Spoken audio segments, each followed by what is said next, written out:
हरे कृष्णा।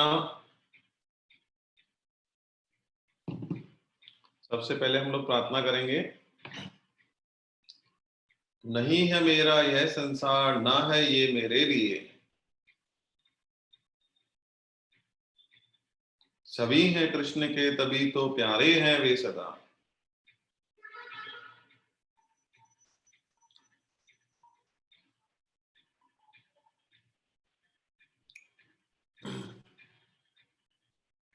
मेरे तो हैं कृष्ण केवल, दूसरा न कोई, जैसा भी हूं उन्हीं का हूं, शरण में हूं उनकी सदा।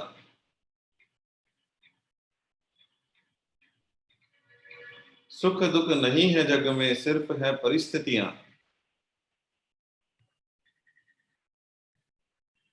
है सभी प्रसाद प्रभु की, लो लगे कृष्ण से सदा।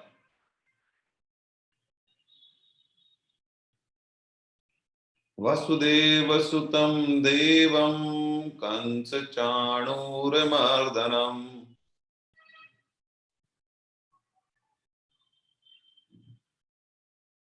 देवकी परमानंदं कृष्णं वंदे जगद्गुरु।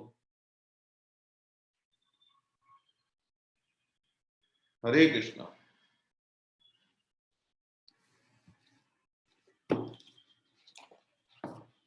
देखिए, हमने 16वें अध्याय का चौथा श्लोक 16.4 तक पढ़ लिया था।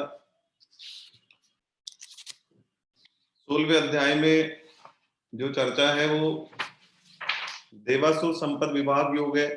मतलब इसमें देवताओं के और आसुरी जो व्यक्तियों के जो लक्षण होते हैं उस पर चर्चा की गई है। वो बताएं भगवान ने कि देवता और असुर किस तरीके के होते हैं। तो इसका नाम देवासुर संपद विभाग योग है। और हम लोग जो है इसमें 4 जो पढ़ चुके हैं, 5वें श्लोक हम पढ़ते हैं। 5वें श्लोक पे जा रहे हैं हम लोग।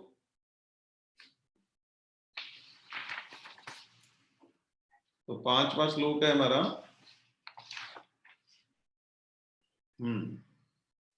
पेज नंबर 275 पे, 275, पेज नंबर 275 पर है।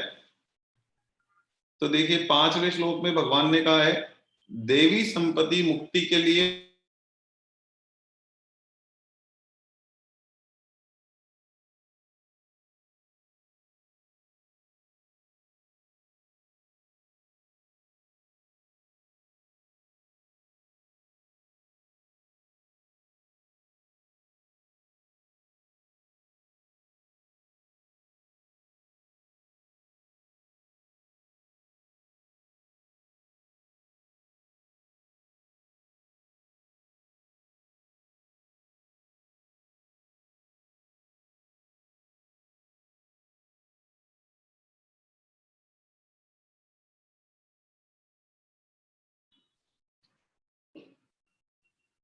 हरे कृष्णा। अब आवाज आ रही है सबको?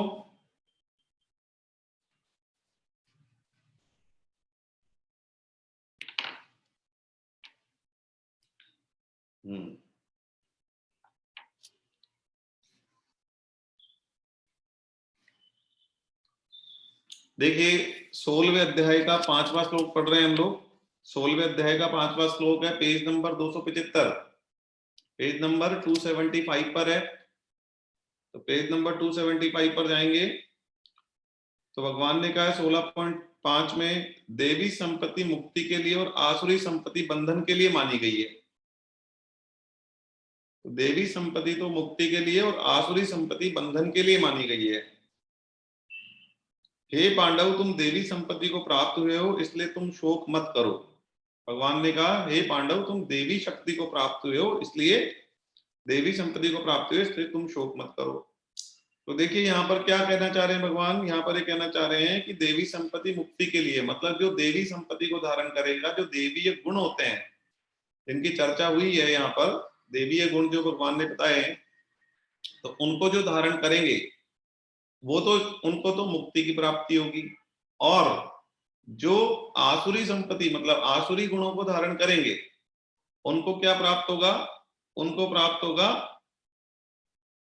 बंधन, उनको बंधन प्राप्त होगा, मतलब वो उनको बंधना पड़ेगा, वापिस से पुनर्जन्म में जाना पड़ेगा, बार बार जन्म लेना पड़ेगा, और जो सजाएं हैं वो भुगतनी पड़ेगी, तो उनको बंधन मिलेगा।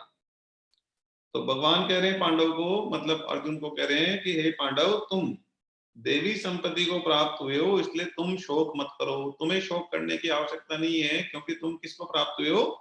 देवी संपत्ति, क्योंकि तुम्हारे अंदर सारे देवीय गुण है, इसलिए तुम्हें कोई चिंता करने की आवश्यकता नहीं, कोई शोक करने की आवश्यकता नहीं है। देखिए इसमें मां सूचय वर्ड आया है। मां सूचय का मतलब, मां सूचय जो शब्द है इस श्लोक में, मां सूचय का मतलब होता है, मां का मतलब होता है नहीं। संस्कृत में मां होता है ना, उसका हिंदी में ट्रांसलेशन होता है नहीं। और सूचय का मतलब होता है सोचो, मतलब नहीं सोचना है, मतलब नहीं चिंता करनी है, चिंता नहीं करनी है।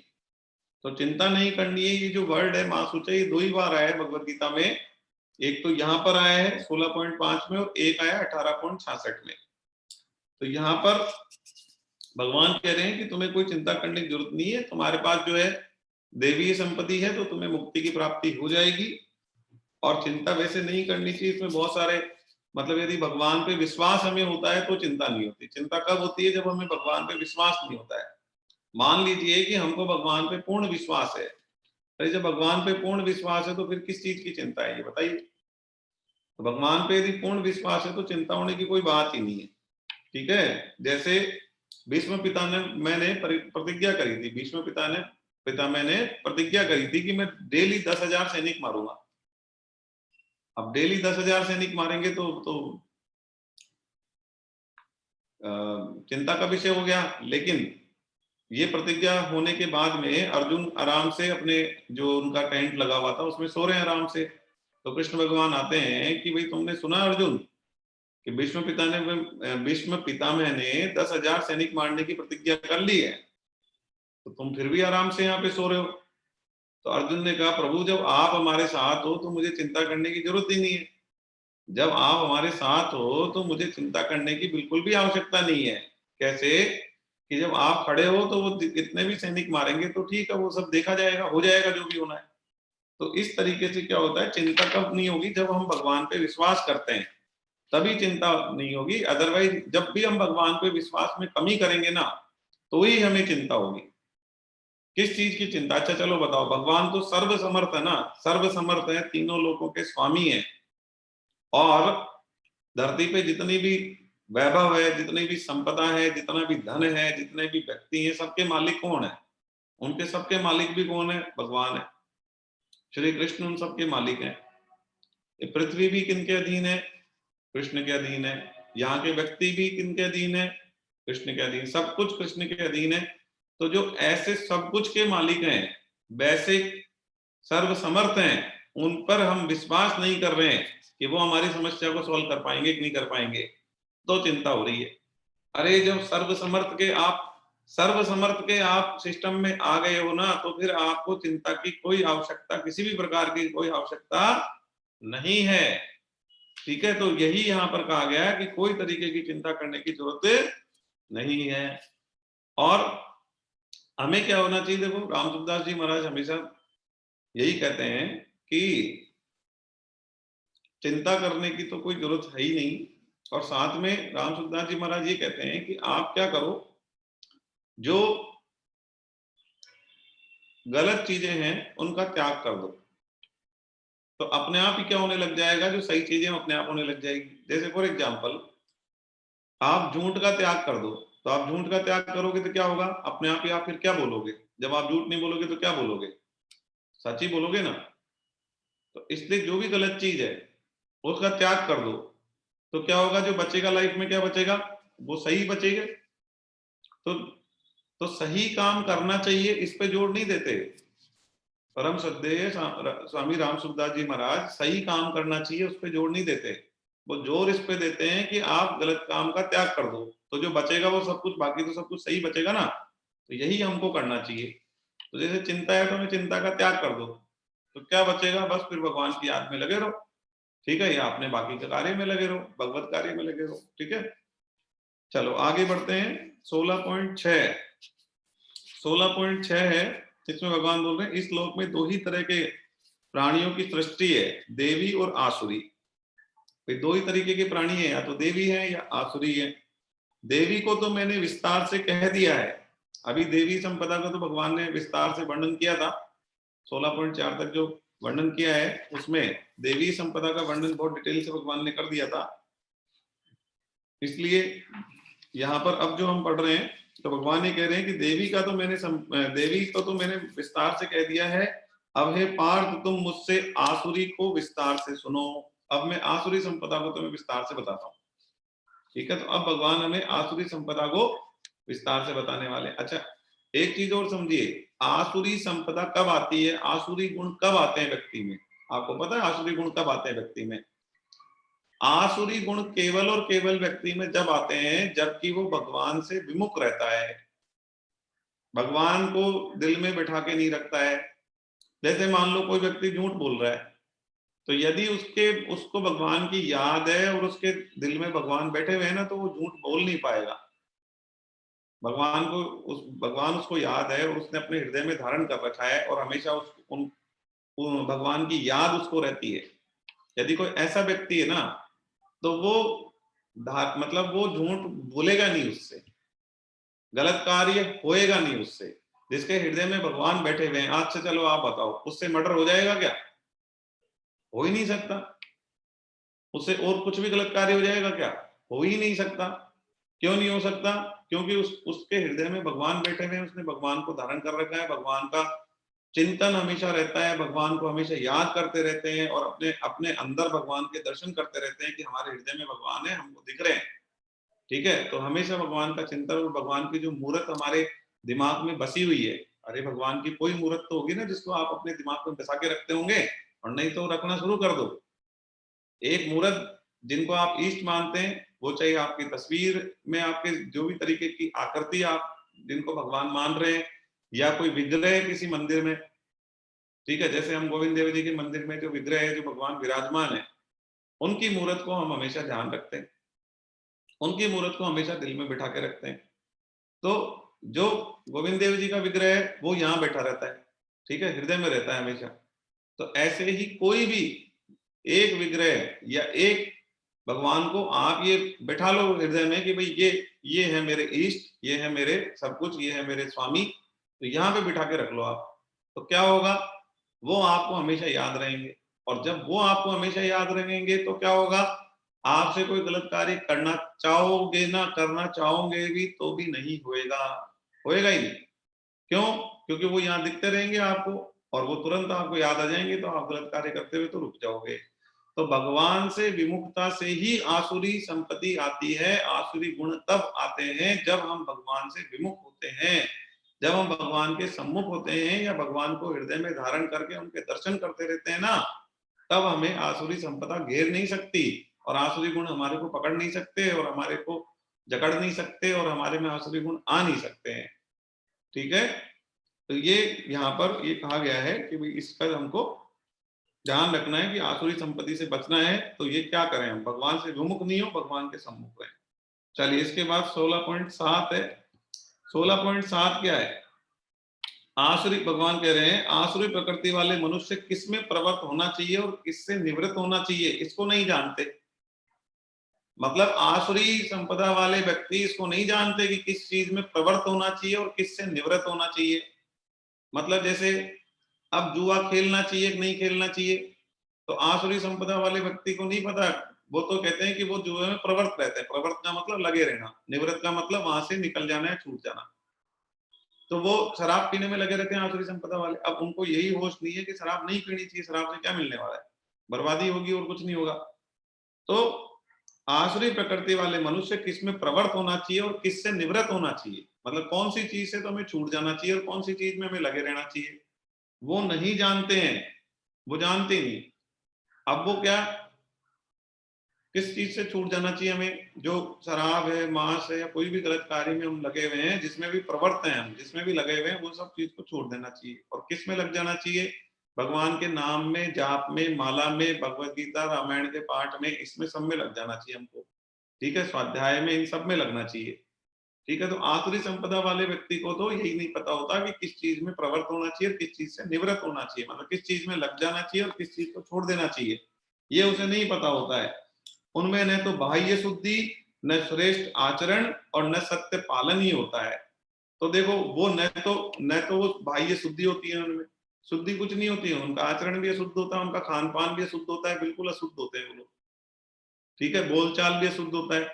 आपने देखा होगा कई लोग जो बोलचाल में क्या है गलत भाषा का प्रयोग करते हैं, गाली गलौच में ही बात करते हैं। ठीक है, ऐसे बहुत लोग आजकल होते जा रहे हैं जो बात भी करते हैं ना तो नॉर्मल लैंग्वेज में बात नहीं करते, सीधा गाली गलौच में ही बात करते हैं। तो वो शुद्ध नहीं होते हैं, बाहर से शुद्ध नहीं होते हैं, उनका आचरण भी शुद्ध नहीं होता, आहार भी शुद्ध नहीं होता है, विचार भी शुद्ध नहीं होता है, विचार भी उनके खराब ही होते हैं। ठीक है, गलत ही सोचते हैं वो, गलत ही दृष्टि होती है उनकी, सब कुछ गलत होता है वो। तो ये कह रहे हैं, भगवान ये कह रहे हैं उनमें न तो बाह्य शुद्धि होती है, न उनका श्रेष्ठ आचरण होता है, न सत्य पालन होता है, वो झूठ ही बोलते हैं, हर चीज में झूठ, हर चीज में झूठ, बात बात में झूठ बोलते हैं। ठीक है, ऐसे होते हैं आसुरी संपदा वाले। ठीक है, और बताओ, वो शास्त्रों की बात को सुनना ही नहीं चाहते, सुन लेना तो समझना नहीं चाहते, समझ भी ले तो पालन नहीं करना चाहते, और शास्त्रों के विरुद्ध जाने में ना अपनी कॉलर ऊंची समझते हैं वो। ओ शास्त्रों में तो ऐसा लिखा हुआ पर हमने तो ऐसा नहीं करा, हमारा क्या हो गया, हम तो बढ़िया कमा रहे बढ़िया कर रहे, हमारा क्या बिगड़ गया, शास्त्र में ऐसे लिखा था हमने तो नहीं पालन करा। तो शास्त्र की अवज्ञा को बहुत बड़ी बहादुरी समझते हैं वो लोग, कि देखो हमने शास्त्र की अवज्ञा कर दी तो हम तो बहुत बड़े बहादुर हैं, मतलब हमने तो बहुत बड़ा तीर मार दिया। तो इस तरीके के आसुरी संप्रदाय वाले लोग होते हैं। ठीक है, और जिनके अंदर विवेक नहीं है, जो केवल पिंड प्राण का पोषण में लगे हुए हैं, पिंड प्राण का मतलब ये जो शरीर है ना, केवल इसके पोषण में और भोगों में लगे हुए हैं, तो उनको मनुष्य तो वैसे भी नहीं कहा जा सकता, उनको मनुष्य तो कहा ही नहीं जा सकता। ठीक है, उनको तो पशु या असुर यही कहा जा सकता है।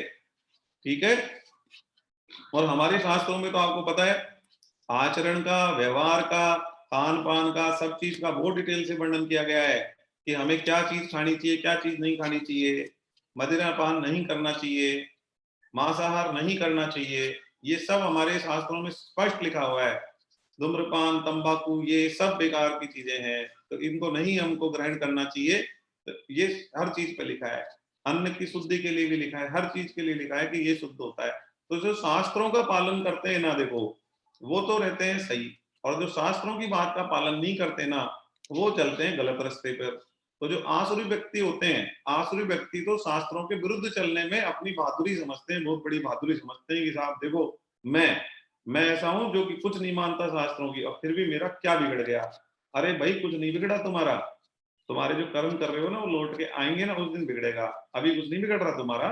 है, अभी तो तुमने कोई गलत कार्य करा, मान लो तुमने किसी के थप्पड़ मारा, तो अभी तो कुछ नहीं बिगड़ रहा, लेकिन वो थप्पड़ जिस दिन वापिस आएंगे ना लौट के, उस दिन बिगड़ेगा। इसलिए शांति बनाए रखो, कर्म शरीर को काम करने दो, थोड़े दिन रुक जाओ, क्या बिगड़ गया वो भी पता चल जाएगा। तुमने झूठ बोला, चोरी करी, तुमने जो भी करा ना, कोई बात नहीं है, कुछ नहीं बिगड़ा, तुम बहुत होशियार हो, हैं तुम बहुत होशियार हो, तुम ये मानते हो कि साहब मेरे बराबर तो कोई आदमी नहीं है, मैं तो शास्त्रों की बात नहीं मानता, मेरा क्या बिगड़ गया, कोई दिक्कत नहीं है, थोड़े दिन रुक जाओ, उन कर्मों को लौट के आने दो, फिर तुम्हारा क्या बिगड़ गया वो भी पता चल जाएगा। लेकिन आसुरी संपत्ति वाले व्यक्ति इस चीज को नहीं मानते हैं। चलो आगे बढ़ते हैं, 16.8 भगवान कह रहे हैं कि वे कहा करते हैं कि संसार असत्य, बिना मर्यादा के और बिना ईश्वर के, केवल अपने आप स्त्री और पुरुष के संयोग से पैदा हुआ है, इसलिए काम ही इसका कारण है, इसके सिवाय और क्या कारण है, और कारण हो ही नहीं सकता। आसुरी लोग क्या मानते हैं, आसुरी लोग ये मानते हैं कि जो संसार है ना असत्य, मतलब झूठ, बिना मर्यादा के, और कोई मर्यादा नहीं है। ठीक है, कोई मर्यादा नहीं है संसार में, बिना मर्यादा के है, झूठ है, और ईश्वर के अपने आप, और बिना ईश्वर के है, मतलब ईश्वर भी नहीं है, कोई ईश्वर नहीं है। वो कहते कौन सा भगवान, हमने कौन सा भगवान देखा है, कहाँ है भगवान, लाओ दिखाओ है तो भगवान, है भगवान तो है ही नहीं, भगवान का अस्तित्व कहाँ है, तुमने देखा है क्या, नहीं देखा ना, तो फिर मैंने भी नहीं देखा, तो फिर कैसे मान ले भगवान को, ऐसे कहते हैं वो ये कहते हैं कि देखा ही नहीं तो कैसे मान ले। तो इस तरीके के होते हैं आसुरी लोग। ठीक है, और वो क्या कहते हैं कि ये संसार जो है ना, ये जो स्त्री पुरुष के संयोग से पैदा हुए हैं सब, और इसमें भगवान का क्या लेना देना है, ये तो ठीक है, काम की वजह से सब लोग पैदा हो गए, और इसके सिवाय इसका कोई कारण हो ही नहीं सकता, और इसमें भगवान का तो कोई लेना देना ही नहीं है। तो ऐसा आसुरी लोग मानते हैं, जबकि आप सोच के देखो कि भगवान के अस्तित्व के तो करोड़ों प्रमाण हैं। एक व्यक्ति मरता है, उसका पुनर्जन्म होता है, आत्मा दूसरे शरीर में जाती है, इसके खूब प्रमाण है। आप YouTube चैनल पे चले जाओ, पुनर्जन्म के केसेस देखो, आप लाइव उनके नाम गांव सब आ जाएंगे और आपको दिख जाएंगे, वीडियो दिख जाएंगे कि हाँ साहब ये देखो ये पुनर्जन्म हुआ है। वास्तव में सेम आपको दिख जाएंगे। तो पुनर्जन्म के भी बहुत एग्जाम्पल है, मैं भी कई पुनर्जन्म के लोगों से मिल चुका हूँ, उनके दोनों परिवारों से मिल चुका हूँ। तो ये कहाँ से आत्मा आ गई, कहाँ से चली गई, तो एक्चुअली क्या है ना, वो उस सब चीज को नहीं मानना चाह रहे, जबकि स्पष्ट दिख रहा है कि ऐसा हो रहा है। और आपको पता है, आप जाके जब मिलेंगे समझेंगे तो आपको समझ में भी आएगा कि झूठ नहीं है, ये सच है। मैंने तो एक केस ऐसा भी देखा है जिसमें क्या हुआ, गोली मार दी गई थी एक जने को, तो यहाँ उसके गोली लगी थी और उसकी मृत्यु हो गई थी, उसका पुनर्जन्म हुआ तो उसके यहाँ पे गोली का निशान था और उसको पिछला जन्म पूरा याद था। मतलब गोली का निशान भी उसके अगले जन्म में कैरी हो गया, अगले जन्म में फॉरवर्ड हो गया। ठीक है, कानों में जैसे हमने एक व्यक्ति से मिले तो उसके पिछले जन्म में कानों में मुर्की पहनता था, वो मुर्की पहनते ना व्यक्ति, मुर्की मुर्की होती है जो, मतलब ठीक है आप कुंडल मान लो, तो वो कुंडल पहनता था कानों में। अब क्या हुआ, उसकी मृत्यु हो गई, उसका पुनर्जन्म हुआ तो उसके कान जो है ना छिदे हुए अगले जन्म में पैदा हुए। उसको पिछले जन्म की याद भी थी, उसके कान छिदे हुए हैं। ठीक है ना।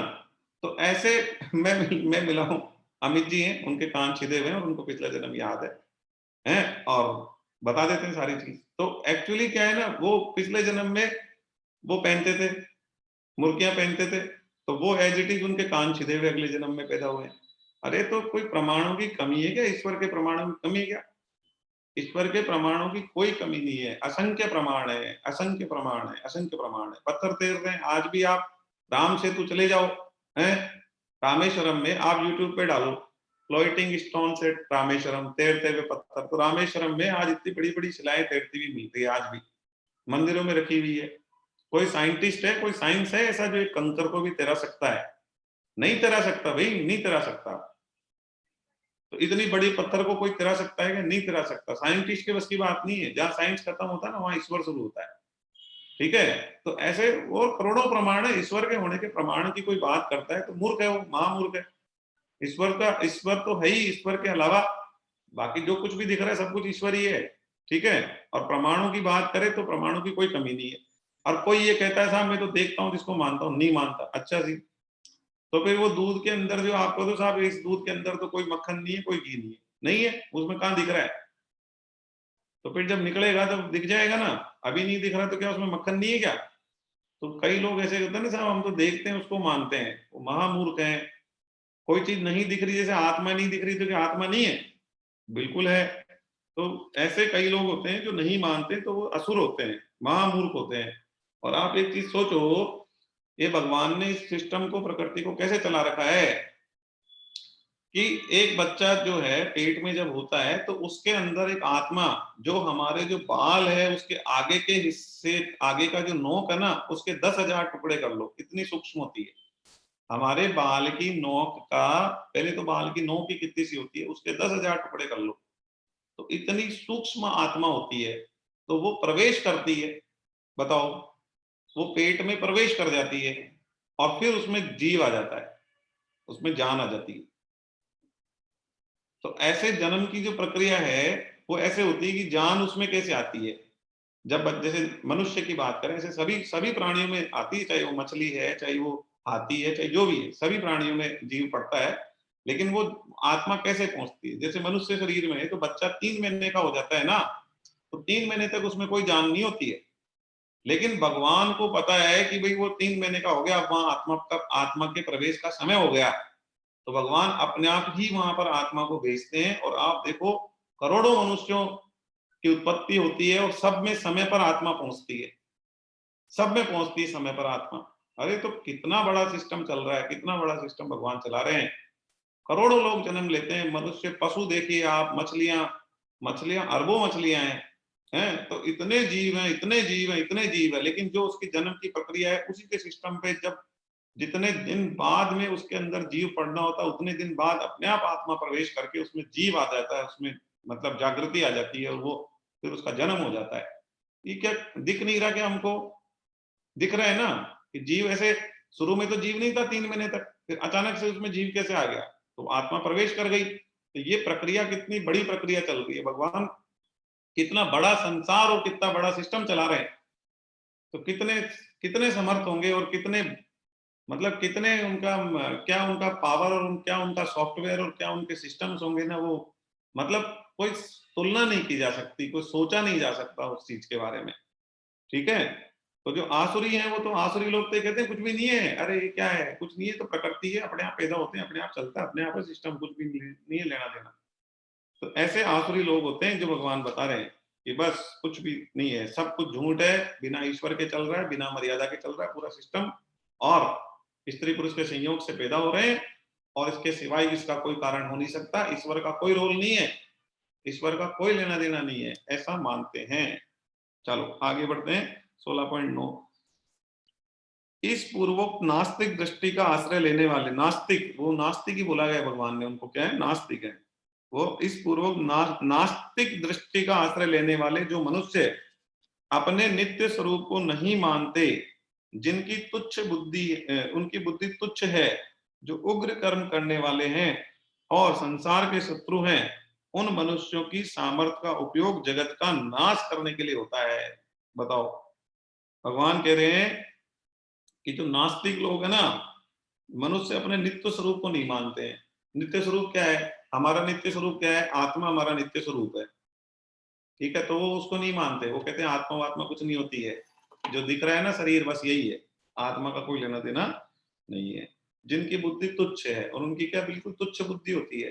कितने करोड़ों एग्जाम्पल होने पर वो बाकी चीजों में तो खूब दिमाग लगा लेते हैं, व्यापार में, सर्विस में, इसमें उसमें, पर इस चीज पे बिल्कुल दिमाग नहीं लगाना चाहते कि मनुष्य की उत्पत्ति कैसे हो रही है, भगवान क्या है, उनका सिस्टम क्या है, वो उस पर बिल्कुल दिमाग लगाना नहीं चाहते, बिल्कुल तुच्छ बुद्धि होती है, उस बारे में सोचना ही नहीं चाहते वो। और जो उग्र कर्म करने वाले हैं, और वो कैसे कर्म करते हैं? उग्र कर्म करते हैं। ठीक है। और संसार के शत्रु हैं वो, और वो संसार के शत्रु हैं। संसार का शत्रु कैसे? अरे जो भगवान को नहीं मानेगा वो खुद का भी शत्रु है और संसार का भी शत्रु है, क्योंकि वो संसार को गलत दिशा में ही लेके जाएगा, इसमें कोई संशय नहीं है। खुद भी गलत दिशा में चलेगा और अपने साथ में बाकी लोग भी जितने भी है उनको भी गलत दिशा में ही लेके जाएगा। उन सबको भी बोलेगा कोई भगवान भगवान नहीं है, मैं तो नहीं मानता, मेरा क्या बिगड़ गया है, मैं तो आराम से उठ रहा हूँ, खाना खा रहा हूँ, बढ़िया पैसे कमा रहा हूँ, बढ़िया सो रहा हूँ, बढ़िया सब सिस्टम व्यवस्थाएं है मेरे पास, तो मैं तो भगवान को नहीं मान रहा है, तो मेरा तो कुछ बिगड़ भी नहीं रहा, देख लो क्या बिगड़ा है। तो नास्तिक लोग है ना, वो संसार के शत्रु होते हैं, क्योंकि जो बाकी लोग भगवान की तरफ बढ़ना चाह रहे हैं उनको भी क्या करते हैं, उससे उन रास्ते से भटकाते हैं। ठीक है, उन मनुष्यों को, और उन मनुष्यों का सामर्थ्य का उपयोग जगत का नाश करने में होता है। अब वो लोग क्या काम करते हैं? वो ऐसे ही काम करते हैं जैसे अभी पुतिन जी महाराज कर रहे हैं ना काम। पुतिन जी क्या कर रहे हैं? जो रूस के अंदर पुतिन क्या कर रहे हैं? वो यही तो कर रहे हैं, बस कुछ नहीं है लेना देना, मैं ही हूँ सब कुछ, और वो बम बरसा रहे हैं। तो एक्चुअली क्या है ना, वो जगत का नाश करने के लिए ऐसे लोग होते हैं, युद्ध करना और सब चीज, बस उनको यही चीज चाहिए होती है, अस्त्र शस्त्रों का निर्माण करना, और ये सब में लगे रहते हैं, सृष्टि का नाश करते हैं वो लास्ट में, और कुछ नहीं होता है। और उनका तर्क होता है कि आप दिखाओ भगवान है तो दिखाओ, तो आप दिखाओगे तो मानेंगे, नहीं तो नहीं मानेंगे, ऐसे लोग होते हैं वो। ठीक है। और जो मतलब जो नास्तिक बुद्धि होते हैं ना, देखो उनको बिल्कुल कुछ भी समझ में नहीं आता। जैसे दुर्योधन था, तो दुर्योधन भगवान कृष्ण को क्या मानता था? वो एक ग्वाला मानता था, अरे कि ये कोई गाय चराने वाला है, ये कहाँ से आ गया, ये क्या सिस्टम है, क्या लगा रखा है इसने, है हमारे को ये राज्य लेने नहीं दे रहा है, शांति दूत बन के आ गया, कभी क्या कर रहा है, क्या लेना देना है। तो वो कभी भी उसने क्या करा, परमेश्वर माना ही नहीं कृष्ण को, एक सामान्य ग्वाला माना है। और इसकी उस इसकी उससे मतलब तुच्छ बुद्धि के कारण ही क्या हुआ, महाभारत का युद्ध हुआ। इसी के चक्कर में तो महाभारत का युद्ध हुआ। दुर्योधन यदि समझ जाता है कि परमेश्वर है और ये खुद आ गए हैं, और वो सरेंडर हो जाता है, तो बात ही नहीं होती इतनी। लेकिन ठीक है साहब, वो उसकी तुच्छ बुद्धि थी। वो कहता कौन भगवान, कौन से भगवान, कुछ नहीं है। जबकि दुर्योधन ने जब शांति दूत बन के श्री कृष्ण पहुंचे थे वहां पे, तो उनको बंदी बनाने की कोशिश करी थी। तो उस टाइम भी समझ में आ जाना चाहिए था कि ये कोई ऐसे सामान्य व्यक्ति थोड़ी ना है, ये तो ईश्वर है। तो बाकी सब लोगों पे क्या है, वो पर्दा पर्दा गिर गया आंखों पे, कोई कुछ नहीं समझ में आ रहा था ये कौन है। तो लाभ नहीं ले पाए। जबकि अर्जुन को समझ में आ रहा था कि ये कौन है, कुंती को समझ में आ रहा था कि ये तो परमेश्वर है, विदुर जी को समझ में आ रहा था कि ये तो खुद ही आ गए अवतार लेके, विष्णु भगवान है, ये तो है, ये कृष्ण बन के आए हैं हमारे सामने। तो बाकी उनको लोगों को तो समझ में आ रहा था, तो वो तो थे देवी संपदा के लोग, और दुर्योधन वगैरह ये सब थे आसुरी संपदा के लोग। तो आसुरी संपदा वाले लोगों को थोड़ी समझ में आ रहा था कि ये भगवान है। लेकिन फिर बाद में पता चल गया ना कि वो कौन है, तो भगवान ही थे वो। बाद में फिर जब मृत्यु हुई सबकी, मारा गया एक एक को, जब आ गया सबका नंबर, तो पता चला उनको कि ये तो ईश्वर है। चलो आगे बढ़ते हैं। इसके बाद में 16.10 है, कभी पूरी न होने वाली कामनाओं का आश्रय लेकर दंभ, अभिमान और मद में चूर रहने वाले तथा अपवित्र व्रत का धारण करने वाले मनुष्य मोह के कारण दुराग्रहों को धारण करके संसार में विचरते रहते हैं। देखो भगवान क्या कह रहे हैं, कभी पूरी न होने वाली कामनाओं का आश्रय लेकर, मतलब ऐसी कामनाएं होती है उनके मन में जो कभी पूरी होने वाली नहीं है। कैसी कामना होती है कि साहब मेरे पास में इतने करोड़ रुपए होने चाहिए, मेरे को ये मिल जाए, मेरे को वो मिल जाए, मेरे मेरे पास ये होना चाहिए, मेरे पास इतनी बड़ी गाड़ी हो जाए, मेरे पास, मेरे को, मतलब ये, मतलब कामनाएं कामनाएं कामनाएं कामनाएं, ये आ जाए, ये आ जाए, ये आ जाए, ये हो जाए, वो हो जाए, वो हो जाए, बस। तो वो कभी पूरी नहीं होने वाली है। वो कोई कामनाएं होती इतनी ज्यादा है, पूरी कैसे होगी? ठीक है, तो कभी पूरी नहीं होने वाली कामनाओं का आश्रय लेके उसमें लगे रहते हैं वो।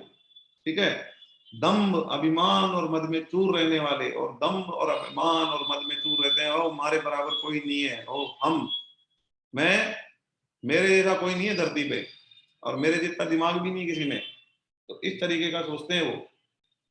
अच्छा, ये चीज भगवान क्यों बता रहे हैं? वो इसलिए बता रहे हैं कि भैया तुम्हारे अंदर कोई आसुरी संपदा हो तो उसको देख लेना और उसको हटा देना यदि है तो। ठीक है ना, तो पहचानने के लिए बता रहे हैं कि ऐसे होते हैं आसुरी संपदा वाले लोग, और आपके अंदर कुछ है ऐसा तो उसको तुरंत हटाओ और देवी संपदा में आओ।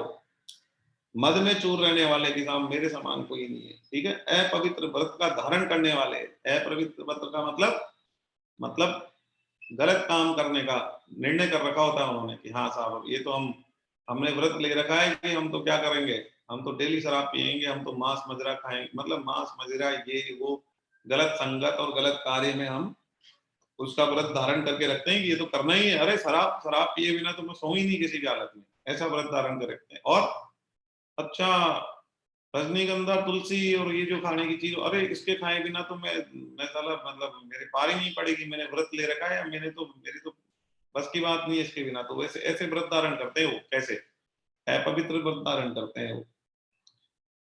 ठीक है, धारण करने वाले मनुष्य ऐसे होते हैं, मोह के कारण दुराग्रहों को धारण करके संसार में विचरते रहते हैं। और उनके अंदर क्या है, मोह होता है कि बस ये मिल जाए, और दुराग्रह को धारण करके संसार में घूमते रहते हैं। दुराग्रह होते हैं उनके अंदर की, ये मतलब गलत चीजें मिल जाए, इस तरीके का कामनाएं लेके घूमते रहते हैं वो बस, और कुछ भी नहीं होता है।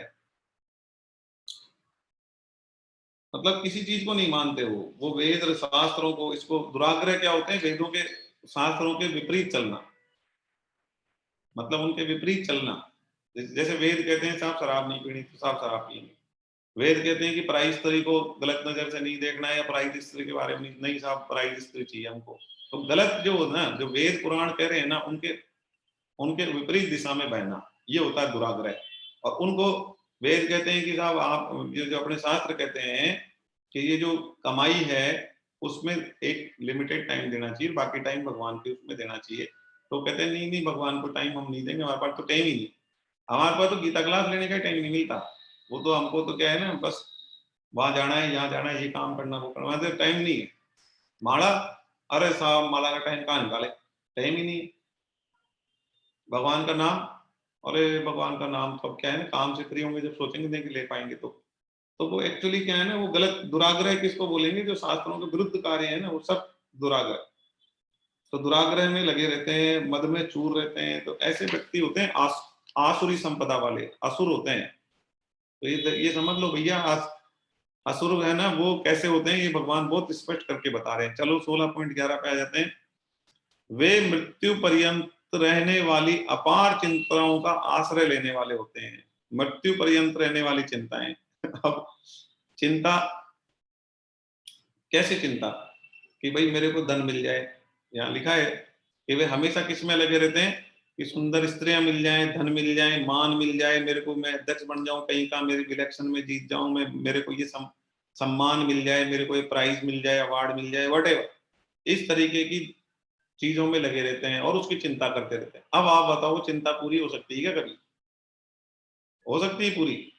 कि मुझे ये मिल जाए, वो मिल जाए, वो मिल जाए, अरे मुझे तो चिंता हो रही है कि मेरे पास तो इतनी है, इतनी नहीं है, ये चीज कम है।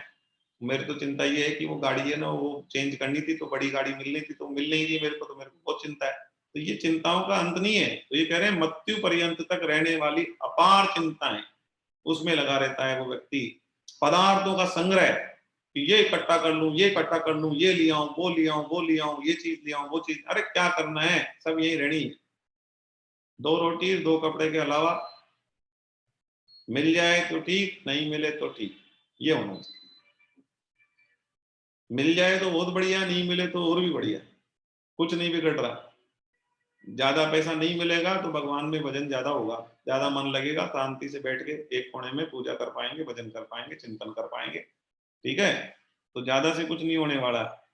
आपको पता है रैदास जी महाराज है ना, रैदास जी जो हैं, वो रैदास जी बहुत ही शुद्ध भक्त भगवान के हुए हैं, बहुत बड़े भक्त हुए हैं। वो जूतियां गांठते थे, और जूतियां गांठ के जूतियां बनाते थे, और जूतियां बना के उनको बेच के अपना गुजारा चलाते थे।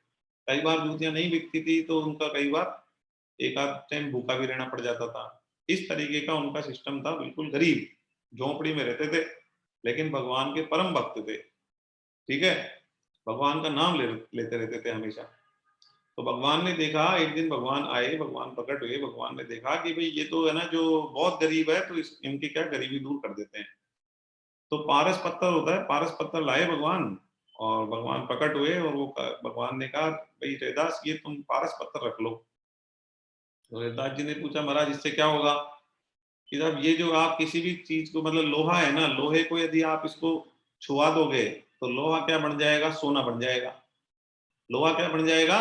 सोना बन जाएगा। और उन्होंने क्या है, एक वो उनके जूते सिलने की सुई थी ना, उसको छुआ दिया तो वो सोने की बन गई सुई।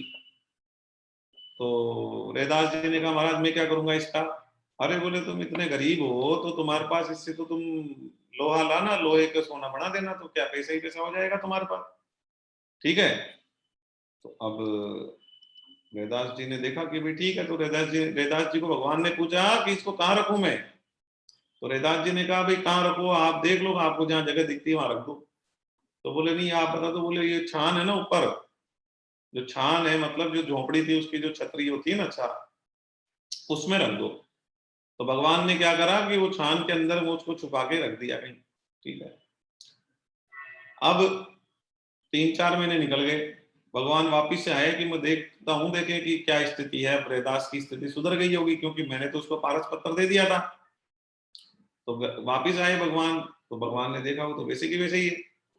तो भगवान ने रैदास जी से पूछा कि अरे तुम वो पारस पत्थर कहाँ है? तो बोले आपने कहाँ रखा था?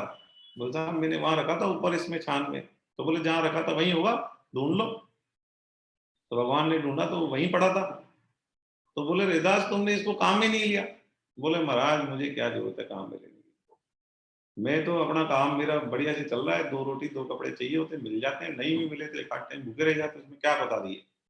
मैं बिल्कुल सुखी हूँ, और मेरे को आपकी याद रहती 24 घंटे, बस मेरे को तो यही चाहिए और कुछ नहीं चाहिए। आप अपने इस पारस पत्थर को ले जाओ। ठीक है, ये सत्य घटना है।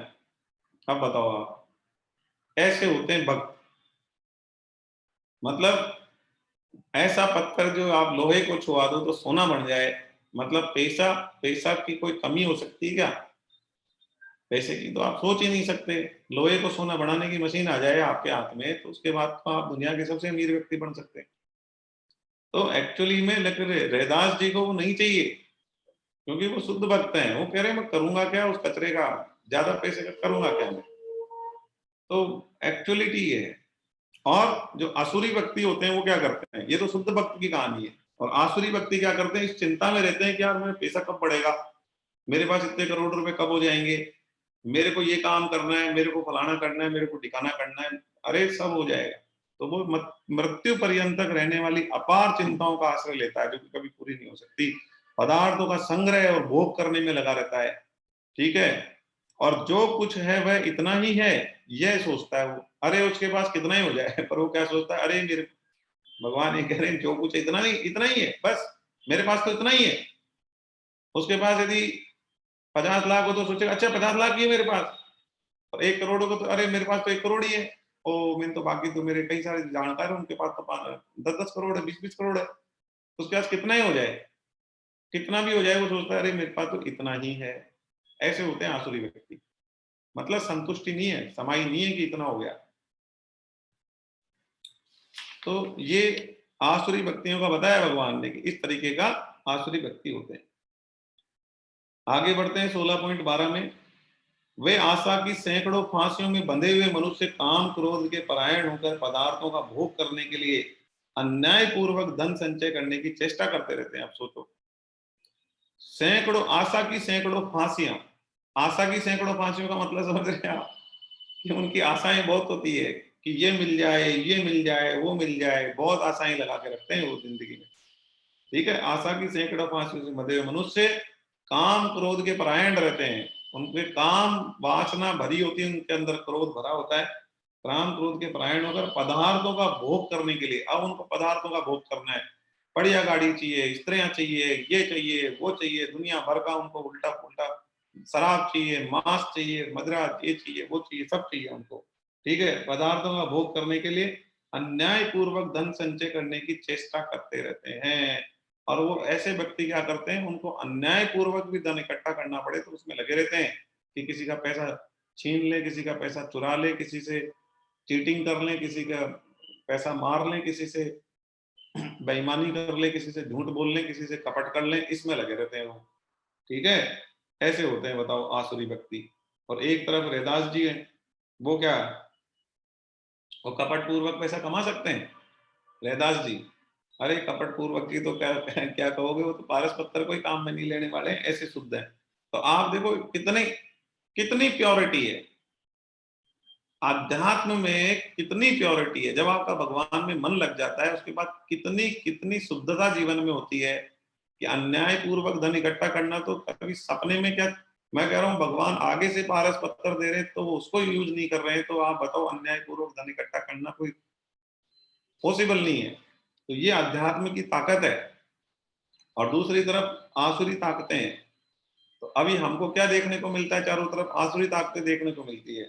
ठीक है, तो हमें उन सबसे दूर होके आध्यात्मिक जीवन बनाना है, हमारा आसुरी जीवन नहीं बनाना है, आध्यात्मिक जीवन बनाना है। तो अन्याय पूर्वक धन संचय करते रहते हैं, किस लिए कि वो हम काम मतलब अपने भोग करेंगे इसके लिए।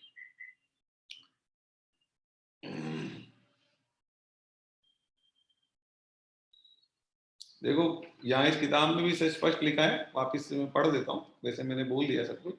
इनके लिए ऐसे आसुरी व्यक्तियों के लिए, इनके लिए पैसा मान बढ़ाई भोग संग्रह ही सब कुछ है। आज रचना पर हमारा कोई संयम नहीं है।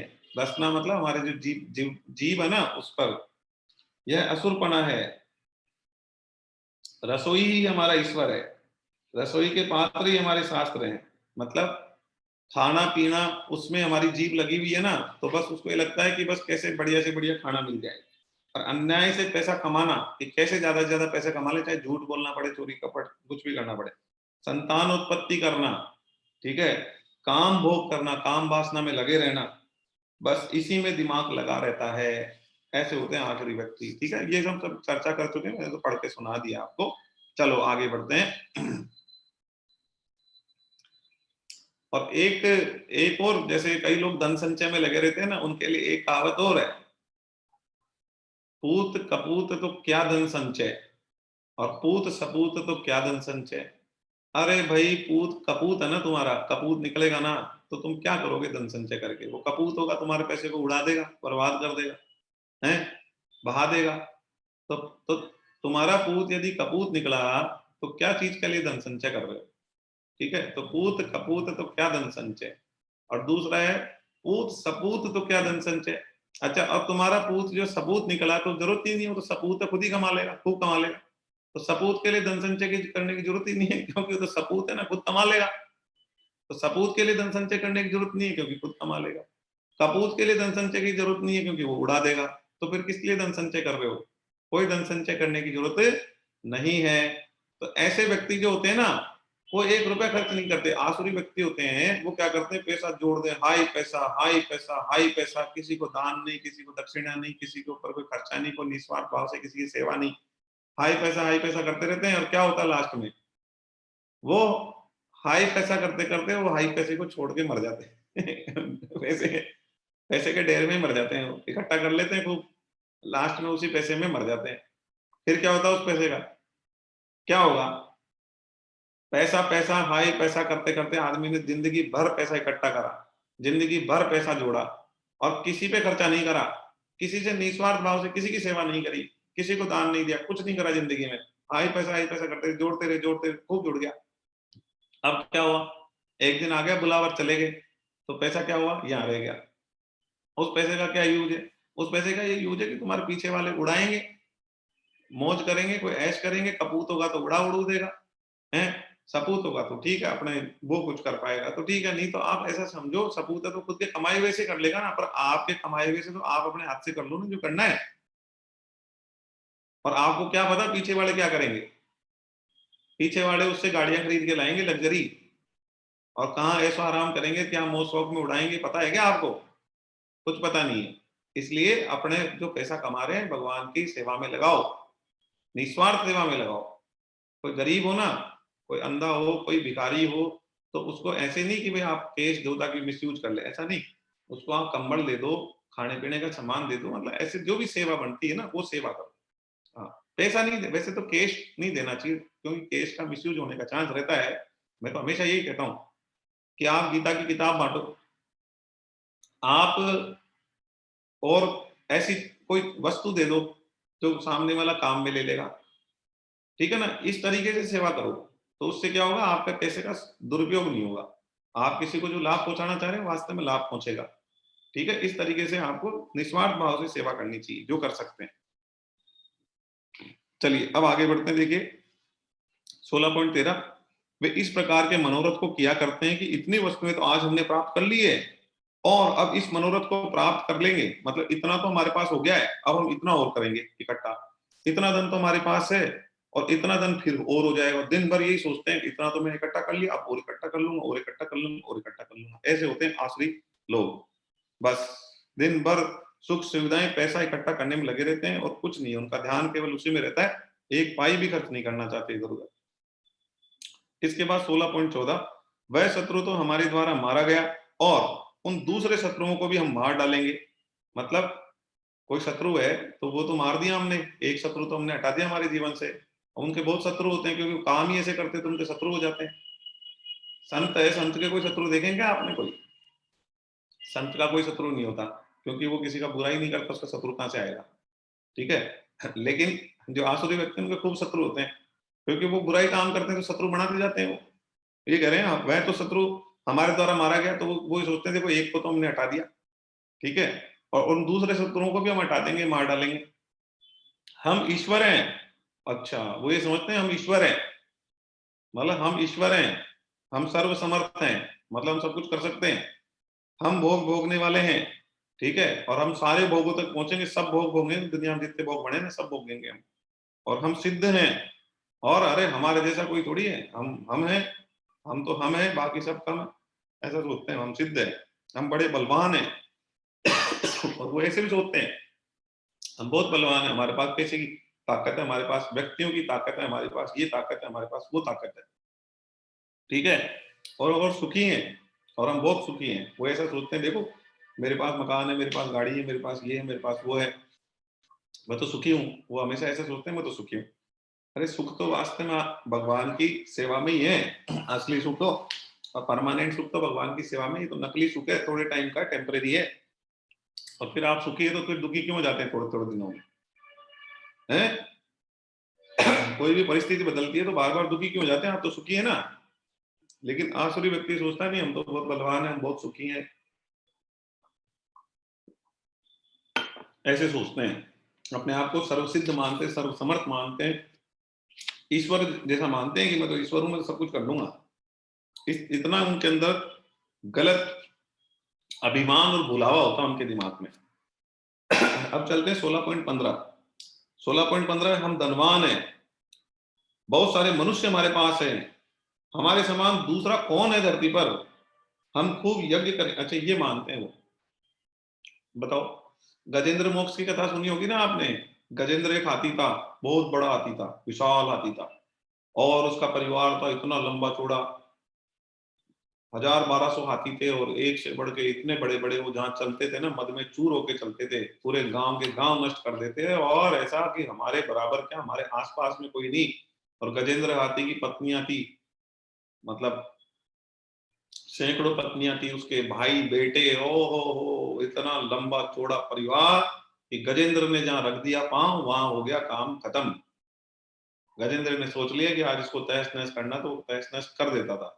इतना बड़ा हाथी था वो गजेंद्र, और मद में चूर किया, हो मेरे बराबर कोई नहीं, सैकड़ों बच्चे और इतनी, अरे बोले मेरे इतनी औलादे हैं, मेरे इतने भाई हैं, और मेरे इतनी बीवियां हैं, और मेरे इतने फलाना है ठिकाना है, हमारी ताकत देखो कितनी ताकत है। तो वो हाथी था बहुत बड़ा, तो वो मद में चूर था, वो अपने आप को सर्वसमर्थ समझता था। तो भगवान ने उसका कैसे हुआ गजेंद्र मोक्ष आपको पता तो होगा ही, मैं 1 मिनट में सुना देता हूँ। तो एक दिन क्या हुआ, वो तालाब में नहाने गया ना, तो वहां पे एक मगरमच्छ ने उसको पकड़ लिया, उसका पाँव, और उसको खींचना शुरू कर दिया है। और वो क्या हुआ, अब उसने वो चिल्लाना शुरू करा उसने कि मुझे बचाओ मुझे बचाओ। अब किनारे पे क्या, उसकी पत्नियां खड़ी थी, उसके भाई खड़े थे, बेटे खड़े थे, सब खड़े थे हैं, और वो उसको क्या है, वो खींच के अंदर ले जा रहा।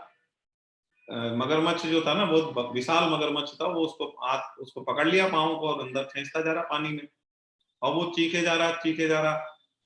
तो शुरू में तो उसको लगा ना मेरा कौन क्या बिगाड़ सकता है, अभी मेरे आ जाएंगे बचाने के लिए, ये आ जाएंगे वो आ जाएंगे सब। और फिर क्या हुआ लास्ट में, कोई नहीं आया। सबको लगा यार पता नहीं, ये तो बहुत बड़ा मगरमच्छ है, साला अपन उतरेंगे ना बचाने के लिए, पता चला अपने पाँव पकड़ ले, इसलिए अपने तो, या इसको छोड़ के अपने को पकड़ ले। इस चक्कर में वो सब बाहर ही खड़े रहे, और बचाने के लिए कोई नहीं उतरा। तब उसके समझ में आया, और ये तो क्या है, तो कुछ नहीं है लेना देना, ये तो मैं तो ऐसे ही। और जब उसकी सूंड पूरी डूब, मतलब उसकी सूंड इतनी सी दिख रही थी पानी से बाहर, बस पूरा खींच लिया था उसको अंदर मगरमच्छ ने। तब उसने भगवान को पुकारा, एक वो कमल का फूल तोड़ा वहां से, तालाब में से, और भगवान को अर्पित करते हुए, हे नाथ हे प्रभु बचाओ, बस इतना कहा, और भगवान प्रकट हो गए, और उसको बचाया, और उसको मोक्ष प्रदान करा। एक्चुअली उसको समझ में आ गया कि गजेंद्र का जो अहंकार था ना, वो टूट गया। उसको ये समझ में आ गया कि जब मार पड़ने लगेगी ना, तो कोई नहीं बचाएगा, भगवान ही बचाएगा। ठीक है ना। यही द्रौपदी के साथ हुआ।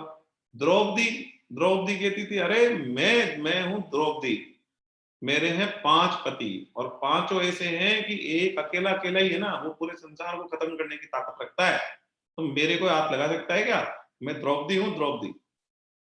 भयंकर अभिमान, और मजाक उड़ा दिया उसका, दुर्योधन का, और उसका अपमान कर दिया, ये कर दिया, किसी का कुछ, अंधे का बेटा अंधा होता है, कुछ कह दिया, किसी को कुछ कह दिया, और घमंड में चूर कि मुझे कोई हाथ हाथ मेरे को छू भी सकता है क्या कोई, किसी की इतनी हिम्मत है क्या, मेरे 5 पति हैं, और 5 भी कैसे हैं, सामान्य पति हैं क्या, 5 और धुरंधर पति हैं मेरे। फिर क्या हुआ, बचा लिया क्या सामने। वो ऐसा चक्कर फंसा कि लास्ट में तो भगवान ही बचाएंगे। इसलिए किसी प्रकार का कोई घमंड नहीं, कोई अभिमान नहीं है। जिस दिन फंसोगे ना, मैं बता देता हूँ आपको, अनुभव नहीं है तो कर लेना, जिस दिन फंसोगे ना उस दिन भगवान ही आएगा बचाने के लिए। तो भगवान को ही पुकारो आप, और भगवान का ही आश्रय रखो। ठीक है ना, और किसी का आश्रय रखने से कुछ नहीं होने वाला है, भगवान ही बचाएंगे, भगवान ही करेंगे, करता धरता वही है, सब कुछ वही है। चलो, तो यही समझते हैं हम धनवान है, हमारे पास बहुत सारे मनुष्य हैं। जैसे गजेंद्र सोचता था ना कि हमारे पास, मेरे पास तो बहुत सारे हाथी हैं, वो 500 1000 हाथी है, हम जहाँ चल दिए वो गांव ही उजाड़ देते हैं, हम तो मिनट में ही गांव खत्म है, हम भाग जाते हैं लोग हमारे को देख के। हमारे पास तो बहुत सारे मनुष्य हैं, हमारे समान दूसरा कौन है, ऐसा सोचते हैं। हम खूब यज्ञ करेंगे, दान देंगे, मौज करेंगे, इस तरह वे अज्ञान से मोहित रहते हैं। मतलब वो दान भी कैसे करते हैं, यज्ञ करेंगे दान करेंगे, मतलब कि क्या, घमंड के लिए, यो हमने देखो 10 कुंड का यज्ञ करा दिया, ओहो हमने देखो ये मंदिर बनवाया, हमने देखो ये दान कर दिया, तो वो अपने अभिमान के लिए करते हैं दान। दान वो निस्वार्थ सेवा के लिए नहीं करते, दान वो करते हैं कि हमारा पट्टे लगाना, वहां बड़ा प्लेट लगाना, वहां दिखना चाहिए कि मैंने बनवाया ये कमरा, और ये मेरी जो भी मंदिर में आए ना, वो मंदिर नहीं दिखना चाहिए उनको, मेरा नाम दिखना चाहिए कि फलान चंद जी ने बनवाया है। ये मंदिर दिखे कि नहीं दिखे, हाँ वो नाम बहुत बड़ा सारा लिखना है, वो दिखना चाहिए। तो वो अपने अभिमान की पूर्ति के लिए जो है ना वो दान करते हैं, मान बढ़ाई कालर ऊंची करने के लिए। और वो सबको कहते फिरते, देखो मैंने वहां एक कमरा बनवाया था, मैंने देखो उस मंदिर में एक कमरा बनवाया था, वहां मेरी प्लेट भी लग रही। इसके लिए दान करते हैं, ये आसुरी गुण है। मान बढ़ाई के लिए दान करना, यज्ञ करना, ये आसुरी गुण है। ये कहा है भगवान ने, अज्ञान से मोहित होते हैं वो, ठीक है। झूठी बढ़ाई के, अहंकार के पोषण के लिए करते हैं वो दान यज्ञ। जब कुछ भी करेंगे ना, अहंकार के पोषण के लिए करेंगे, वो बहुत ही ज्यादा गलत होते हैं, अज्ञान होते हैं, मतलब मूढ़ व्यक्ति होते हैं, अज्ञानी होते हैं, भगवान ने उनको मूढ़ कहा है। आगे चलते हैं 16.16। 16.16 है 16वें अध्याय का 16वां श्लोक है। कामनाओं के आसक्त, तरह तरह के भ्रमित चित्त वाले, मोह जाल में अच्छी तरह फंसे हुए। 1 मिनट देखिए, कोई साधक का ही फोन आ रहा है। हेलो, हाँ जी, हाँ क्लास चल रही है अभी तो। हाँ हाँ हाँ। कामनाओं के कारण तरह तरह से भ्रमित चित्त वाले, मोह जाल में अच्छी तरह से फंसे हुए तथा पदार्थों और भोगों में अत्यंत आसक्त रहने वाले मनुष्य भयंकर नरकों में गिरते हैं। देखो ऐसे मनुष्यों का क्या होता है, तरह तरह से भ्रमित चित्त वाले होते हैं, मोह जाल में बुरी तरह फंसे होते हैं, ठीक है। और पदार्थों और भोगों में अत्यंत आसक्त होते हैं, उन्हें पदार्थ चाहिए और भोग चाहिए, और उन्हें कुछ नहीं चाहिए होता है। ऐसे मनुष्य भयंकर नरकों में गिरते हैं। तो भगवान ने बता दिया उनका क्या होता है, भयंकर नरकों में गिरते हैं वो लोग, ठीक है। इसके बाद में आगे बढ़ते हैं। इसके बाद में अपने से 16.17 है, अपने को सबसे अधिक पूज्य मानने वाले, अकड़ रखने वाले तथा धन और मान मद में चूर रहने वाले, वे मनुष्य दंभ से अविधि पूर्वक नाम मात्र के यज्ञों से यजन करते हैं। मतलब वो क्या करते हैं, अपने को सबसे अधिक पूज्य मानते हो कि साहब मैं सबसे पूज्य हूँ, क्योंकि मैं बहुत पूजा हुआ हूँ, मेरे मेरे में बहुत अक्कल है, या मेरे में बहुत ज्यादा ज्ञान है, या मेरे में बहुत ज्यादा नॉलेज है, या मेरे में बहुत ज्यादा गुण है, ऐसा मानते हैं, अपने आप को पूज्य मानते हैं, अकड़ रखने वाले होते हैं, बहुत अकड़ अकड़ होती है उनके अंदर, ठीक है। और धन और मान के मद में चूर रहते हैं, अरे मेरे पास पैसा है, मेरे पास नाम है, मैं यहाँ का अध्यक्ष हूँ, मैं यहाँ का मंत्री हूँ, मैं संतरी हूँ, मैं फलाना हूँ ढिकाना हूँ, मैं अपनी कॉलोनी में ही कोई आदमी जरा सा बन जाता है ना कुछ, तो वो उसकी कालर ऊंची करके घूमता रहता है 24 घंटे, जबकि लेना देना कुछ नहीं है। हाँ, तो धन और मान के मद में चूर रहने वाले मनुष्य दंभ से, दंभ होता है उनके अंदर, दंभ से अविधि पूर्वक नाम मात्र के यज्ञों से यजन करते हैं।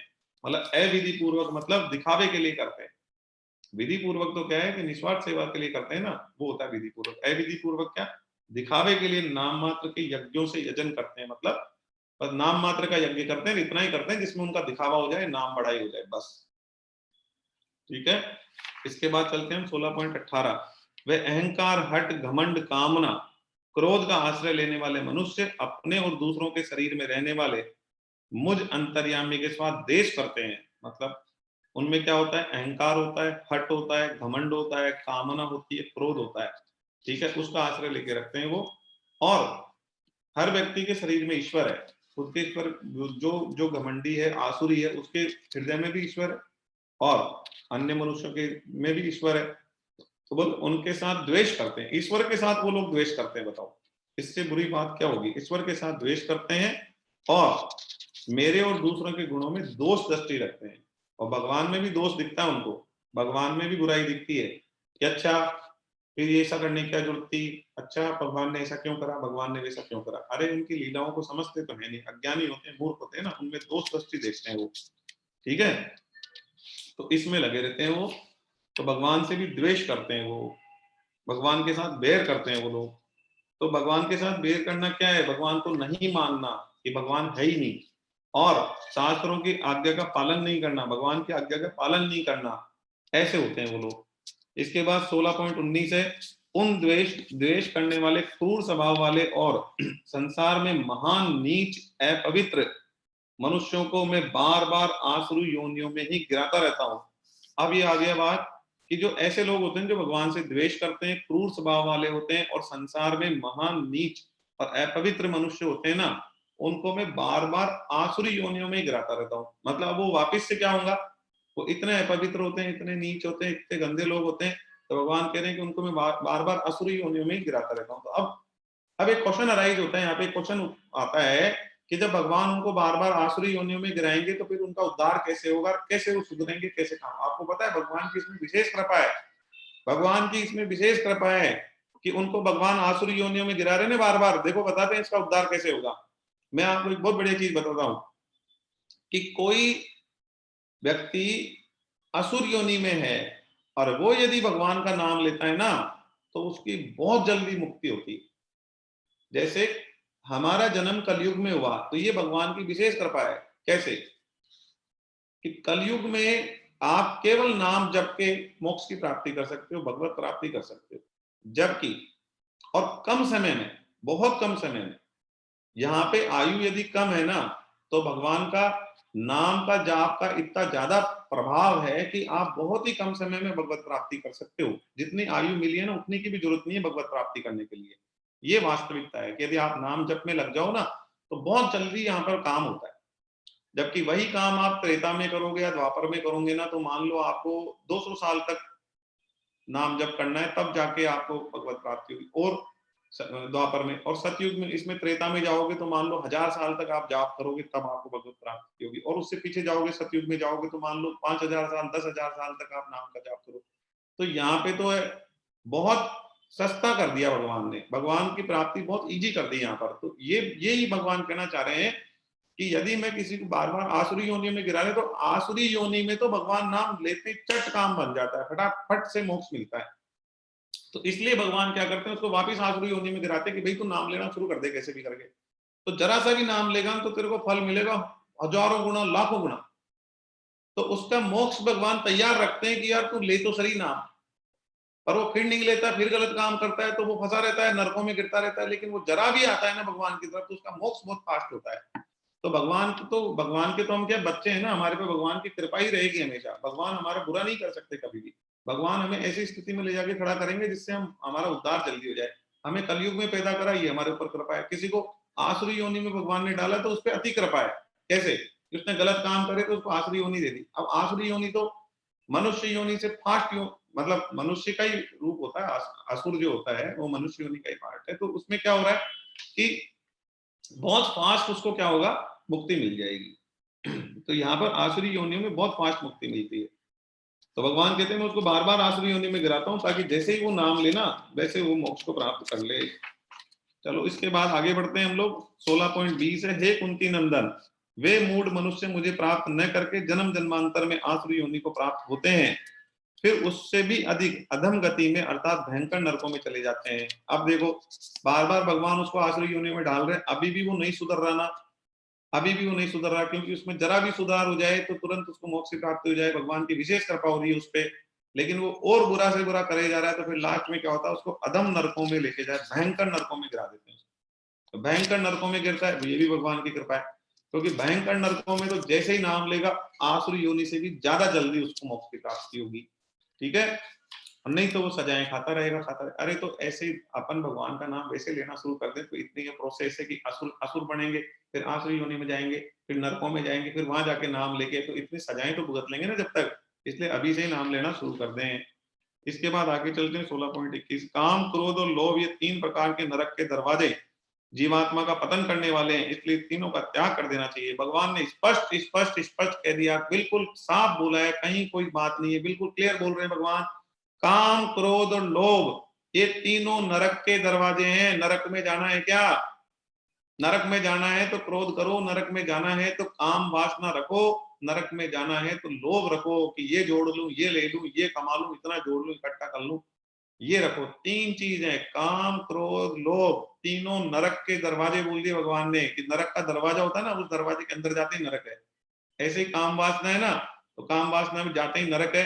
क्रोध है ना, क्रोध आएगा आपको और आप किसी का नाश, किसी को नुकसान पहुंचाओगे तो वो नरक दिखेगा आपको, फिर आपको नरक में वो नुकसान उठाना पड़ेगा।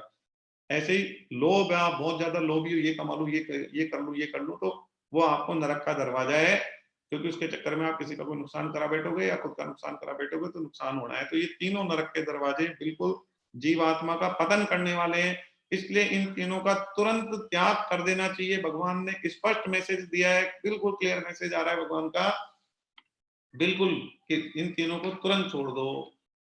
ठीक है। आगे बढ़ते हैं। अध्यात्म के मार्ग में बढ़ने, इसमें बोला है भगवान ने, अध्यात्म के मार्ग में आगे बढ़ने में कनक मतलब कंचन और लोभ, मतलब जो पैसा है और लोभ होता है ना वो, और कामिनी मतलब स्त्री सबसे बड़ी बाधा है, जिन्होंने बड़े बड़े ज्ञानियों को अपने लक्ष्य से ठीक पहले खाई में गिरा दिया है, ऐसी बाधाएं हैं ये। ठीक है।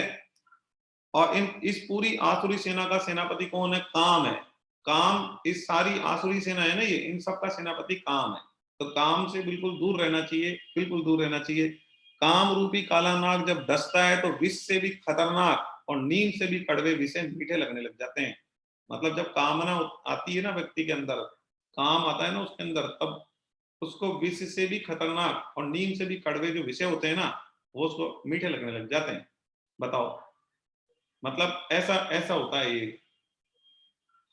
जैसे कुत्ता होता है ना, एक कुत्ता है वो सूखी हड्डी को चबा रहा है, अब सूखी हड्डी में तो कुछ रस होता नहीं है, लेकिन वो सूखी हड्डी को चबाते चबाते क्या उसकी हड्डी क्या है वो मुंह में लग जाती है, कहीं जीभ क्या कहीं उस पर लग जाती है, लगने से क्या होता है उसमें खून आने लग जाता है उसी के मुंह में।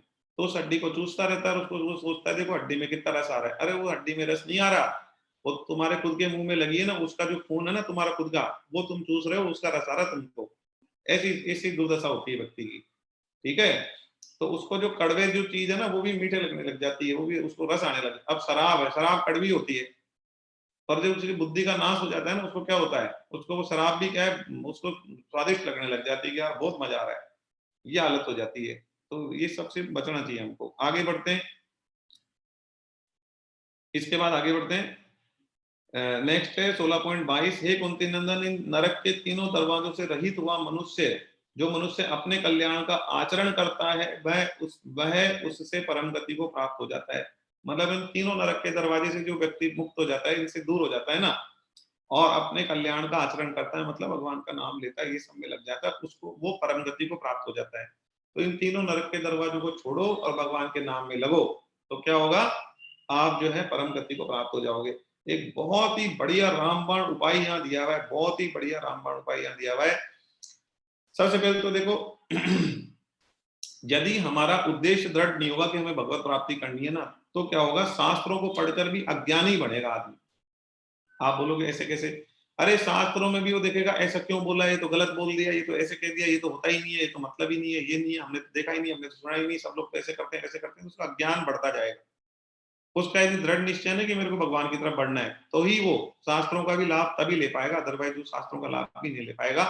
इसलिए भगवान की तरफ बढ़ने का दृढ़ लक्ष्य बना लो और भगवान के नाम का जाप करे जाओ, तो आपके अंतरात्मा की शुद्धि होती जाएगी, आपके अंतःकरण की शुद्धि हो जाएगी, आपके मन की शुद्धि होती जाएगी, आप भगवान की तरफ आगे बढ़ते जाओगे। ठीक है। ज्यादा शास्त्रों के पीछे नहीं लगना है, आपको भगवान का नाम लेना है, शास्त्रों की जो बात कही है उसको आपको समझना है, बस ठीक है, उसको मन में रखना है कि ये बोला गया है, बाकी आपको लगना भगवान के पीछे है, क्योंकि हमारे जीवन का उद्देश्य भगवत प्राप्ति है, शास्त्र प्राप्ति नहीं है। ज्ञान होना चाहिए, ठीक है, कि क्या सही है क्या गलत है, बस बाकी भगवत प्राप्ति में लगे रहो। क्योंकि यदि हम भगवत प्राप्ति का उद्देश्य नहीं रखेंगे और शास्त्र पढ़ते जाएंगे तो हमारा ज्ञान बढ़ता जाएगा कि शास्त्र में गलत लिखा हुआ, ये गलत लिखा, अरे गलत कुछ नहीं लिखा हुआ, शास्त्र में सही लिखा हुआ, पर आपका उद्देश्य सही नहीं है, इस चक्कर में आप शास्त्रों को गलत समझ रहे हो। चलो, अच्छा, रामबाण उपाय की बात हम कर रहे हैं। रामबाण उपाय क्या है? रामबाण उपाय ये है कि जब भी आपको काम क्रोध और ये सब सताए ना, आपको लोभ, तो क्या करो, आप भगवान के पास जाओ और भगवान से बोलो, हे भगवान बचाओ, प्रभु बचाओ, ये देखो आपका घर है, ये मेरा हृदय है ना वो आपका घर है, आपके घर में ये चोर डकैत आ गए। कौन से चोर डकैत? काम, क्रोध, मोह, लोभ, ये आ गए, अहंकार, अरे प्रभु बचाओ बचाओ बचाओ, आपके घर में ये आ गए, इनको निकालो, मुझको इनसे बचाओ, आपके घर को बचाओ, आपका घर के अंदर चोर डाकू घुस गए। ठीक है। और क्या होगा, आपने यदि नहीं बचाया तो ये जो कुछ करेंगे ना, गड़बड़ होगी ना, तो आपकी बदनामी होगी, क्योंकि सब लोग कहेंगे देखो ये तो भगवान का भगत है और इसने क्या है ऐसा काम कर रहा है ये। ठीक है, इसलिए प्रभु मुझे बचाओ। तो भगवान से हमें क्या है, उस टाइम गुहार लगानी चाहिए कि हे प्रभु आप मुझे बचाओ, इनसे बचाओ, नारायण नारायण नारायण नारायण ऐसे करने लग जाना चाहिए। हरे कृष्णा, हे कृष्ण बचाओ, कृष्ण बचाओ, प्रभु बचाओ, प्रभु बचाओ। अरे आप ऐसा बोलोगे ना, ऐसा बोलते हैं क्या वो भाग छूटेगी। कोई काम वासना आई है ना आपके पास, तो आप बोलोगे हे कृष्ण बचाओ, हे प्रभु बचाओ, बचाओ बचाओ, तो वो काम वासना भाग जाएगी। आप आपको क्रोध आ रहा है ना, तो आप दो मतलब 2-4 सेकंड के लिए रुक के और ये बोलो हे भगवान बचाओ, क्रोध आ रहा है, बचाओ प्रभु बचाओ, प्रभु बचाओ, तो क्रोध भाग जाएगा, आप शांत हो जाओगे। तो भगवान को पुकारो आप, ये रामबाण है बिल्कुल। ठीक है, इसके बाद आगे चलते हैं 16.23। जो मनुष्य शास्त्र विधि को छोड़कर अपनी इच्छा से मनमाना आचरण करता है, शास्त्रों की तो सुनता नहीं है, ठीक है, वो कहता है क्या होता है शराब पीने से, क्या फर्क पड़ता है। कोई कहता है जो का पानी, तो इसमें क्या हो गया, हम वैसे जो खाते इसका पानी बना के पी लिया, क्या हो गया, जो भी तो खाते हैं। तो वो तर्क भी तो कुतर्क देते हैं ना, तो वो शास्त्र विधि को नहीं मानते। ठीक है, तो जो मनुष्य शास्त्र विधि को छोड़कर अपनी इच्छा से मनमाना आचरण करते हैं, ठीक है, वह न सिद्धि अंतःकरण की शुद्धि, मतलब न तो वो अंतःकरण की शुद्धि को, न सुख शांति को, और न परम गति को प्राप्त होते हैं। न तो उनको सिद्धि मतलब न तो उनको अंतःकरण की शुद्धि मिलती है, न उनको शांति मिलती है, मन को शांति भी नहीं मिलती है, और परम गति तो मिलती ही नहीं है, तो उनको कुछ भी नहीं मिलता है। तो इसलिए शास्त्रों की आज्ञा को मानना चाहिए, मनमाना आचरण नहीं करना चाहिए। आगे बढ़े, इसके बाद में 16.24 है। 16.24 क्या है, अतः भगवान लास्ट में कह रहे हैं, अतः तेरे लिए कर्तव्य अकर्तव्य की व्यवस्था में शास्त्र ही प्रमाण है। मतलब क्या होता है, क्या कर्तव्य है, क्या अकर्तव्य है, क्या सही है, क्या गलत है, इसके लिए बिल्कुल शास्त्रों को ही आप मानो। शास्त्रों में जो लिख दिया ना उसको मानो। एक मतलब आप ऐसा समझो, शास्त्रों में जो लिखा है ना बिल्कुल सही लिखा है और बिल्कुल स्पष्ट लिखा है, उसको आप फॉलो करो, उसको फॉलो करो। ठीक है, तो शास्त्र में कर्तव्य अकर्तव्य की व्यवस्था में शास्त्रीय प्रमाण है, ऐसा जानकर तू इस लोक में शास्त्र विधि से नियत कर्तव्य कर्म करने योग्य है, अर्थात तुझे शास्त्र विधि के अनुसार कर्तव्य कर्म करने चाहिए। तो शास्त्र विधि के अनुसार हमें कर्तव्य कर्म करने चाहिए। हेलो, हाँ मेरी क्लास चलती है। तो शास्त्र विधि के अनुसार हमें कर्तव्य कर्म करने चाहिए, ये भगवान ने हमें यहाँ पर स्पष्ट किया है।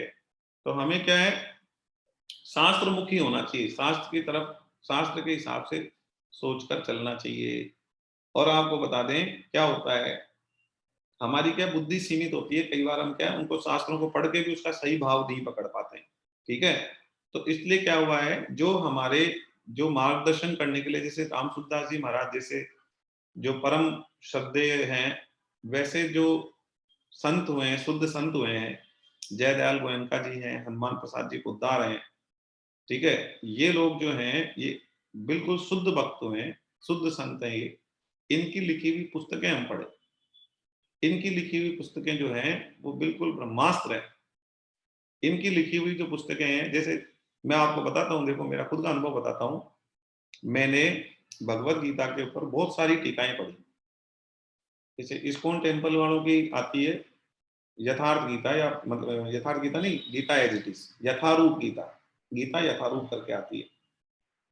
और बाल गंगाधर तिलक वाली गीता रहस्य भी आती है, और भी यथार्थ गीता आती है, अर्धनंद जी वाली भी आती है। मैंने कई सारी टीकाएं पढ़ी, तो जब मैंने भगवत गीता की अलग अलग टीकाएं पढ़ी, तो मुझे भगवत गीता समझ में आई कि भाई क्या कहना चाह रहे हैं भगवान, क्या हो रहा है क्या नहीं हो रहा है। लेकिन जब मैंने साधक संजीवनी पढ़ी, जो भगवत गीता की राम सुखदास जी महाराज की लिखी हुई टीका है ना, तो मेरा दिमाग जो है ना, वो उसमें ऐसा लगा मेरे को कि ये क्या है, ये है असली, मतलब असली जो भगवत गीता तो ये है।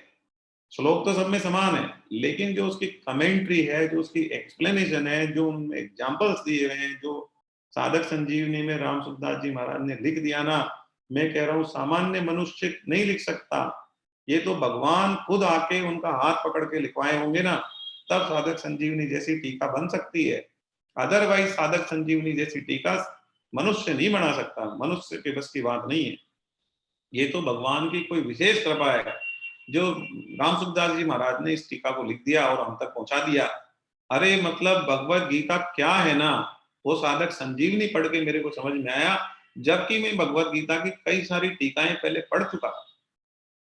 मतलब जब कई सारी टीकाएं, जब गीता रहस्य मैंने पढ़ ली बाल गंगाधर तिलक जी वाली, तो ठीक है समझ में तो आ रहा था, लेकिन जिसको बोलते हैं ना कि पूरा माइंड ब्लोइंग, पूरा दिमाग को वॉश कर दिया, ऐसा ऐसा एक्सप्लेनेशन, ऐसा एग्जाम्पल्स, और मतलब सोच नहीं सकते। मतलब मेरे को लगा ये क्या है, ओ हो, मैंने तो ये तो टीकाएं पढ़ रहा था, मैं तो मैंने 2 पढ़ ली, 3 पढ़ ली, 4 किताब पढ़ ली, 4 बार भगवत गीता अलग अलग बुक राइटर की पढ़ ली, लेकिन मेरे को तो ऐसा भाव ही नहीं कहीं मिला, ऐसा कहीं एक्सप्लेनेशन ही नहीं मिला कि इस श्लोक का ये मीनिंग है, अच्छा इतनी गहराई है, ये कहना चाह रहे हैं। बाप रे, बहुत ही जबरदस्त। मतलब जैसे मैं एक छोटा सा श्लोक का एग्जांपल दे दूं आपको, तो क्या हुआ एक श्लोक है 9.22, अनन्यश्चिन्तयन्तो माम ये जना पर्युपास्ते तेषां नित्यभियुक्तानां योगम क्षेमं वहाम्यहम्। अब ये श्लोक मैंने अलग अलग टीकाओं में पढ़ा, जब इसमें पढ़ा तो एक्चुअली क्या ये श्लोक क्या कहता है कि जो मेरे अनन्य चिंतन माम, जो मेरे अनन्य चिंतन करते हैं, मेरे भक्त हैं, मेरा पूजन करते हैं, अनन्य चिंतन माम ये जना पर्युपास्ते, और जो मेरी भली भांति उपासना करते हैं, तेसाम नित्य भक्ता नाम, ऐसे नित्य भक्तों का योगम योग क्षेमम वहम, मतलब उनका मैं योग क्षेम वहन करता हूँ, मतलब उनको अप्राप्त की प्राप्ति करा देता हूँ और प्राप्त वस्तुओं की रक्षा करता हूँ। उनको जो अप्राप्त वस्तु है उनकी प्राप्ति करा देता हूँ और प्राप्त वस्तुओं की मैं रक्षा करता हूँ। तो क्या हुआ, सब लोगों को क्या लिखा, सब लोगों ने कि भाई अप्राप्त वस्तुएं मिल जाती है भगवान की, ये आराधना करोगे ये है, और प्राप्त वस्तुएं जो वो भगवान उनको बचा लेते हैं, ये करते हैं, ऐसा उसमें सब जगह मैंने एक्सप्लेनेशन पढ़ा। लेकिन जब मैंने साधक संजीवनी पढ़ी तो मेरे को समझ में आया कि बाप रे, भगवान तो क्या कह रहे हैं पता है, भगवान ये कह रहे हैं कि देखो ऐसा है, भगवत प्राप्ति के बीच में कोई चीज आ रही होगी ना आपकी, भगवत प्राप्ति के लिए कोई चीज, भगवान तक पहुंचने के लिए, मतलब मेरे तक पहुंचने के लिए कोई चीज आपके बीच में आ रही होगी तो मैं उसको छीन लूंगा, और कोई भगवत प्राप्ति तक पहुंचने के लिए कोई चीज की जरूरत होगी तो वो मैं तुमको दिला दूंगा। ये इसका मीनिंग है। जैसे किसी के पास बहुत ज्यादा संपत्ति है और वो संपत्ति के मद में चूर है ना, तो भगवान उसकी संपत्ति आधी कर देंगे। तो आप बोलोगे सर ये क्या मतलब, हाँ बिल्कुल यही होगा। आप भगवान में चिंतन और मनन में जाप में लगोगे तो आपकी संपत्ति घटा देंगे वो। यदि उनको लगा ना कि संपत्ति में चूर हो रहा है, इसके चक्कर में इसका ध्यान कम रहता है भजन में, तो वो आपकी संपत्ति की छुट्टी कर देंगे, और उसमें आपको इतनी पीड़ा होगी ना कि आप भगवान में लग जाओगे पूरी तरीके से, क्योंकि आपकी संपत्ति आदि होते ही आपका दिमाग बिल्कुल हो जाएगा आउट, और बिल्कुल आप भगवान के पीछे भागोगे, भगवान हे भगवान, और माला माला ज्यादा से ज्यादा माला करोगे, खराब परिस्थिति आई तो आपके भगवान अंदर बैठ जाएंगे और आप भजन भजन भजन भजन नाम नाम नाम लग जाओगे। तो जो चीज आपको जैसे जो चीज मेरे तक पहुंचने में आपको बाधा बन रही होगी ना, उस सब चीज को तो मैं हटा दूंगा, और जो चीज आपको मेरे तक पहुंचने में चाहिए होंगी ना, वो मैं आपको दे दूंगा। ये इसका मीनिंग है एक्चुअली 9.22 का। अब मैं इतनी टीकाएं पढ़ा तो मैं उसको वैसे समझ रहा था कि भगवान क्या है, अपनी प्राप्त वस्तुओं की तो रक्षा करेंगे, और अप्राप्त वस्तुएं जो प्राप्त नहीं हुई है अब तक वो चीजें हमको दिला देंगे, तो ये तो बहुत मजे की बात है, बहुत मजा आ गया, तो बहुत अच्छा श्लोक लिखा है भगवान ने। तो इसका क्या मीनिंग जब समझ में आया, जब साधक संजीवनी को हमने पढ़ा, तब मेरे समझ में आया कि ये क्या हो रहा है, ये तो गजब ही लिख रहे हैं, तो मतलब ये वास्तव मीनिंग तो ये है। तो हमको क्या करना है, शास्त्रों की आज्ञा का पालन का मतलब सबसे पहले ये समझिए कि आपको अलग अलग शास्त्र पढ़ने की जरूरत नहीं है, भगवत गीता अपने आप में पूर्ण शास्त्र है, सभी ग्रंथों का, वेदों का निचोड़ है। ठीक है, भगवत गीता को आप पढ़े, पहली चीज। दूसरी चीज, जो पुस्तकें जयदयाल गोयनका जी ने, हनुमान प्रसाद पोद्दार जी ने और राम सुखदास जी महाराज ने लिखी है, वो आप पढ़ें, क्योंकि वो शास्त्रों को बहुत सरल करके बहुत बढ़िया तरीके से इन्होंने प्रस्तुत किया है। बहुत ही बढ़िया तरीके से उनको पढ़ना चाहिए, और उन किताबों को हम अनुकरण कर लेना, तो हमारा कल्याण निश्चित है। हमारा कल्याण होने से कोई रोक नहीं सकता। और आपको, खैर आप पता नहीं जानते नहीं जानते, लेकिन आपको बता दें, जो जयदयाल गोयनका जी हैं वो गीता प्रेस के संस्थापक हैं। जयदयाल गोयनका जी हैं, उनका सेठ जी भी नाम है।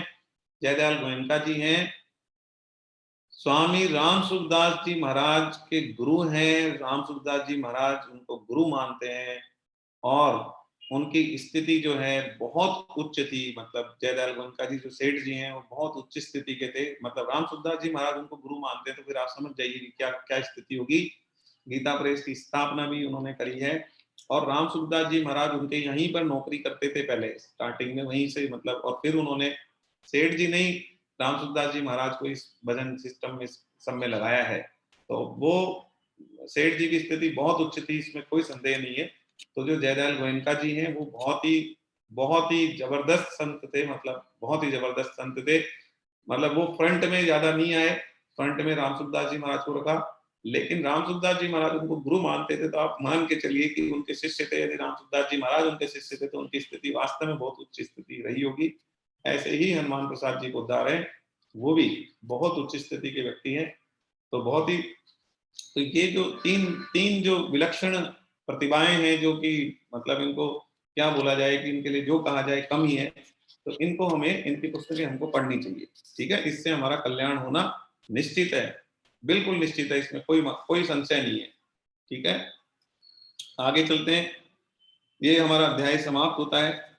ओम तत्सिति श्रीमद् भगवद गीता उपनिषत्सु ब्रह्म विद्यायां योग शास्त्रे श्री कृष्ण अर्जुन संवादे देवासुर संपत्ति विभाग योगो नामे षोडश अध्याय। तो ये अध्याय हमारा समाप्त होता है। अब हम क्या करेंगे, 17वां अध्याय शुरू कर रहे हैं। अभी 10-12 मिनट है हमारे पास, 10-12 मिनट क्यों, 8:15 से 10:15 तक का टाइम है, तो हम अभी है टाइम हमारे पास, तो पढ़ लेते हैं। 17वां अध्याय है श्रद्धा त्रय विभाग योग। देखो, श्रद्धा त्रय विभाग योग में मतलब यहाँ पर श्रद्धा की बात हुई है। भगवान ने बताया है कि भगवान पर जो श्रद्धा होती है ना, एक्चुअली क्या, श्रद्धा जो है वो मूल है। यदि बिना श्रद्धा के हम कोई कार्य करते हैं तो उसका कोई मतलब नहीं है। कर्म ज्ञान उपासना, मतलब कर्म ज्ञान और भक्ति, कर्म योग, ज्ञान योग, भक्ति योग, 3 योग में तो भगवत गीता टिकी हुई है पूरी। तीनों का त्रिवेणी है, तीनों का संगम है। तो तीनों योग जो है उनमें श्रद्धा होना बहुत ज्यादा जरूरी है। यदि हम श्रद्धा से करते हैं ना तो ही उसका फायदा है, बिना श्रद्धा के किए हुए उसका कोई मतलब नहीं है। तो यहाँ पे श्रद्धा के बारे में बता रहे हैं। तो अर्जुन ने प्रश्न पूछा है, 17.1 है। अर्जुन उवाच, अर्जुन ने प्रश्न पूछा है, हे कृष्ण, जो मनुष्य श्रद्धा विधि का त्याग करके, शास्त्र विधि का, जो मनुष्य शास्त्र विधि का त्याग करके, मतलब शास्त्रों की विधि के अनुसार नहीं करके, शास्त्र विधि का त्याग करके, लेकिन श्रद्धा पूर्वक, शास्त्र विधि से तो नहीं कर रहा है, शास्त्र विधि से नहीं कर रहा कोई व्यक्ति, लेकिन श्रद्धा पूर्वक देवताओं का पूजन करते हैं, तो उनकी स्थिति या उनकी निष्ठा कौन सी है, सात्विक है, राजसी है या तामसी है? तो बताओ, उनकी तामसी स्थिति है, राजसी स्थिति है या सात्विक स्थिति मानी जाएगी? कौन से व्यक्ति जो शास्त्र विधि का पालन तो नहीं कर रहे हैं लेकिन श्रद्धा पूर्वक भगवान की पूजा कर रहे हैं। ठीक है, शास्त्र विधि का पालन नहीं कर रहे लेकिन श्रद्धा पूर्वक भगवान का पूजन कर रहे हैं, मतलब विधि विधान होता है ना, उससे नहीं कर रहे, लेकिन श्रद्धा से भगवान का पूजन करें पूरे मन से, हे प्रभु हे करके, तो उनकी कौन सी स्थिति होगी? तो देखो, इसमें क्या है ना, भगवान ने स्पष्ट करा, ठीक है, कि जो शास्त्र विधि का त्याग किया गया है ना, वो कैसे किया गया है? पहली चीज, अज्ञानता पूर्वक हुआ है। ठीक है, तो अज्ञानता पूर्वक हुआ है तो भगवान ने कहा कोई बात नहीं, अज्ञानता पूर्वक तुम्हें ध्यान नहीं था कि ये विधि है, और तुम तो बस शुद्ध मन से अपने भगवान का पूजन कर रहे थे, तो ठीक है, तुम्हें पूरा फल उसका मिलेगा। देवताओं को पूजने वाले देवताओं को मिल जाएंगे, पितरों को पूजने वाले पितरों को, भूतों को प्रेतों को पूजने वाले, मतलब जो जिसको पूजेगा वो उसको प्राप्त हो जाएगा, मतलब मामला सेट हो जाएगा। अज्ञान है साहब, हमें पता नहीं था, ऐसे करते हैं, हमारे तो साफ मन से, शुद्ध मन से हमने तो भगवान का पूजन करा, हमें नहीं पता कि पहले क्या चढ़ाना था, बाद में क्या चढ़ाना था, हमारे तो कुछ पता नहीं था, हम तो अज्ञानी है। हे प्रभु, हमें तो हमारा मन था, आपकी पूजा करी, हमने मन से करी, तो आप स्वीकार करो, तो वो मान लेंगे, हो जाएगा काम आपका। दूसरा, आपने शास्त्र विधि का उपेक्षा करी जानबूझकर कि नहीं कर रहा मैं तो, ठीक है कोई बात नहीं, ये विधि तो ये होती है लेकिन ठीक है मैं तो ऐसे ही करूंगा, उपेक्षा करी आपने। यदि उपेक्षा करी आपने तो फिर आपको क्या होगा, वो जो आप पूजा कर रहे हैं ना उसका फल नहीं मिलेगा। ठीक है ना, उसका फल नहीं मिलेगा। ठीक है, आपको नुकसान भी नहीं होगा लेकिन फल भी नहीं मिलेगा। ठीक है। तीसरा, यदि आपने विरोध से, मतलब अपने अभिमान के पूर्वक है, कुछ नहीं हैंगे शास्त्र हैंगे तो मैं तो ऐसे ही पूजा करूंगा, मेरा तरीका तो ये है, दम्भ और अभिमान पूर्वक आपने यदि शास्त्र विधि, आप जानते हैं शास्त्र विधि क्या है, और उसके बाद आपके घमंड के मारे कह रहे कुछ नहीं, शास्त्रों क्या लेना देना, मैं पूज रहा हूँ ना, बस जैसे पूज रहा हूँ वैसे सही है, ये मेरा तरीका तो यही है पूजने का, यदि ऐसा कर दिया ना आपने, तो फिर आप जाओगे नरकों में, ठीक है, अधम योनियों में जाओगे, आपका महान पतन होगा। तो जो शास्त्र विधि का पालन नहीं करते हैं तो फिर श्रद्धा पूर्वक भगवान का पूजन करते हैं, तो उसमें तीन चीज। पहला, यदि अज्ञानता पूर्वक हमने शास्त्र विधि का पालन नहीं किया, आपको पूरा फल मिलेगा। यदि उपेक्षा करी, हमने जानते हैं हम शास्त्र विधि, फिर भी कि नहीं चलो ठीक है हम तो नहीं मान रहे, जानते हैं लेकिन ठीक है उपेक्षा कर रहे हैं कि चलो कोई बात नहीं, ऐसे की जगह ऐसे कर लेते हैं, ठीक है, तो आपको कोई फल नहीं मिलेगा। तीसरा, आप अभिमान पूर्वक, अरे कि है ही शास्त्र विधि है तो हमें कोई लेना देना नहीं, हमारा तरीका ये है और हम तो ऐसे ही करेंगे, मतलब दंभ पूर्वक, अभिमान पूर्वक यदि आपने शास्त्र विधि का उल्लंघन करा है ना, तो फिर आपको क्या है, अधम योनियों में जाना पड़ेगा, ये भगवान ने स्पष्ट कर दिया, ठीक है ना। ये चीज है, तो ये पूछी है यहाँ पर। तो अब चलते हैं हम 17.2। श्री भगवान उवाच, भगवान बोलते हैं, मनुष्यों की वह स्वभाव से उत्पन्न हुई श्रद्धा सात्विक, राजसी, तामसी, ऐसे तीन तरह की होती है, उसको तुम मुझसे सुनो। तो भगवान बता रहे हैं कि श्रद्धा तीन तरीके की होती है, ठीक है, श्रद्धा तीन तरीके की होती है, एक तो सात्विक श्रद्धा, एक राजसी श्रद्धा और एक तामसिक श्रद्धा, ठीक है, तीन तरीके की श्रद्धा होती है। श्रद्धा का मतलब होता है कि भगवान में विश्वास करना, भगवान को मानना, भगवान को दिल से मानना, ये होती है श्रद्धा, ठीक है। तो तीन तरीके की श्रद्धा भगवान बताने वाले हैं। तो आगे हम चलते हैं नेक्स्ट श्लोक में 17.3 में। हे भारत, सभी मनुष्यों की श्रद्धा सत्व मतलब अंतःकरण के अनुरूप होती है। यह मनुष्य श्रद्धा में है, इसलिए जो जैसी श्रद्धा वाला है वही उसका स्वरूप अथवा वही उसकी स्थिति है। वापिस से रिपीट कर रहा हूं, भगवान कह रहे हैं हे भारत, मतलब भारत का मतलब अर्जुन को बोल रहे हैं, हे अर्जुन, सभी मनुष्यों की श्रद्धा सत्व के अनुरूप होती है, मतलब उसके अंतःकरण के अनुरूप होती है, मतलब उसका अंतःकरण कैसा है उसके हिसाब से उसकी श्रद्धा होती है, ठीक है। तो जो जैसी श्रद्धा वाला है वही उसका स्वरूप है। जैसे किसी की सात्विक श्रद्धा है तो वही उसका अंतःकरण, उसका अंतःकरण सात्विक है तो उसकी श्रद्धा सात्विक होगी, या यूं बोल दो जिसकी श्रद्धा सात्विक है उसका अंतःकरण सात्विक होगा, ठीक है। ये भगवान कहना चाह रहे हैं, क्योंकि जो व्यक्ति का अंतःकरण होता है ना, वैसी ही उसकी श्रद्धा होती है, ठीक है, वैसी ही उसकी स्थिति होती है। श्रद्धा ही असली तत्व है। देखो, श्रद्धा के अनुसार व्यक्ति की स्थिति होती है, स्थिति के अनुसार उसका अंतःकरण होता है, अंतःकरण के अनुसार उसकी वृत्ति होती है, वृत्ति के अनुसार उसके कर्म होते हैं, कर्म के अनुसार उसकी गति होती है। अब इसे रिपीट कर रहा हूं, किसी व्यक्ति की जैसी श्रद्धा होती है वैसी ही उसकी स्थिति होती है। जैसे सात्विक श्रद्धा है तो उसकी सात्विक स्थिति होगी, जैसी उसकी स्थिति होती है वैसा ही उसका अंतःकरण होता है, मतलब जैसी उस सात्विक स्थिति है तो उसका अंतःकरण भी क्या होगा, सात्विक होगा, और जैसी उसका अंतःकरण होगा वैसी उसकी वृत्ति होगी कि भाई किसी का अंतःकरण सात्विक है तो उसकी वृत्तियां कैसी होगी, उसकी वृत्तियां भी सात्विक होगी, और जैसी उसकी वृत्तियां होगी वैसे उसके कर्म होंगे। किसी की वृत्ति सात्विक है तो तामसिक कर्म नहीं कर सकता, तो जिसकी वृत्ति सात्विक होगी वैसे ही उसके कर्म होंगे। तो सात्विक वृत्ति है किसी की तो उसके कर्म भी सात्विक होंगे, और जैसे उसके कर्म होंगे वैसी ही उसकी क्या होगी, गति होगी। सात्विक कर्म होंगे तो वास्तव में परम गति को प्राप्त करेगा, और यदि उसके कर्म तामसिक होंगे तो वो अधोगति को प्राप्त करेगा। तो यहाँ पर भगवान कह रहे हैं कि जो श्रद्धा है ना, उसी से जुड़ा हुआ है पूरा सिस्टम। सात्विक श्रद्धा तो अंतःकरण सात्विक, वृत्तियां सात्विक, कर्म सात्विक, और गति भी फिर उसके हिसाब से ही सात्विक होने वाली है। तो हमें क्या करना है, हमें सात्विक बनना है। तो हमारी जो श्रद्धा है, हमारी जो भगवान में विश्वास है, बिल्कुल हमारा सात्विक होना चाहिए, पूरा भाव होना चाहिए, पूरा शुद्ध भाव से हमें होना चाहिए, ठीक है। चलो अब इसके बाद आगे बढ़ते हैं 17.4। सात्विक मनुष्य देवताओं का पूजन करते हैं। अब देखो, सात्विक राजसिक तामसिक में बता रहे क्या होता है। सात्विक मनुष्य देवताओं का पूजन करते हैं, राजस मनुष्य यक्षों तथा राक्षसों का, और तामस मनुष्य प्रेतों और भूत गणों का पूजन करते हैं। बिल्कुल स्पष्ट कह दिया। क्या होता है एक्चुअली, सात्विक में क्या होगा कि हम जो देवताओं का पूजन करते हैं तो ठीक है भी, हम हमारा ये है कि ठीक है हम भगवान का पूजन कर रहे हैं। कुछ लोग कुछ मांग भी लेते हैं, अर्थार्थी भी होते हैं, लेकिन पूजन तो भगवान का ही करते हैं, कि वो ईश्वर को ही मानते हैं सब कुछ और उनका पूजन करते हैं। लेकिन जो राजसी मनुष्य होते हैं वो यक्षों और राक्षसों का पूजन करते हैं, क्योंकि उनको लगता है कि वो तुरंत हमको उससे प्राप्ति हो जाएगी, और हम राक्षसों का, यक्षों का पूजन करेंगे। और उनको क्या वैसी चीजें अच्छी लगती है, उनको मदिरा पान अच्छा लगता है, तो उनको लगता है कि राक्षसों का पूजन करते हैं हम, तो वो भी मदिरा पीते हैं, हम भी पीते हैं, तो चलो ठीक है।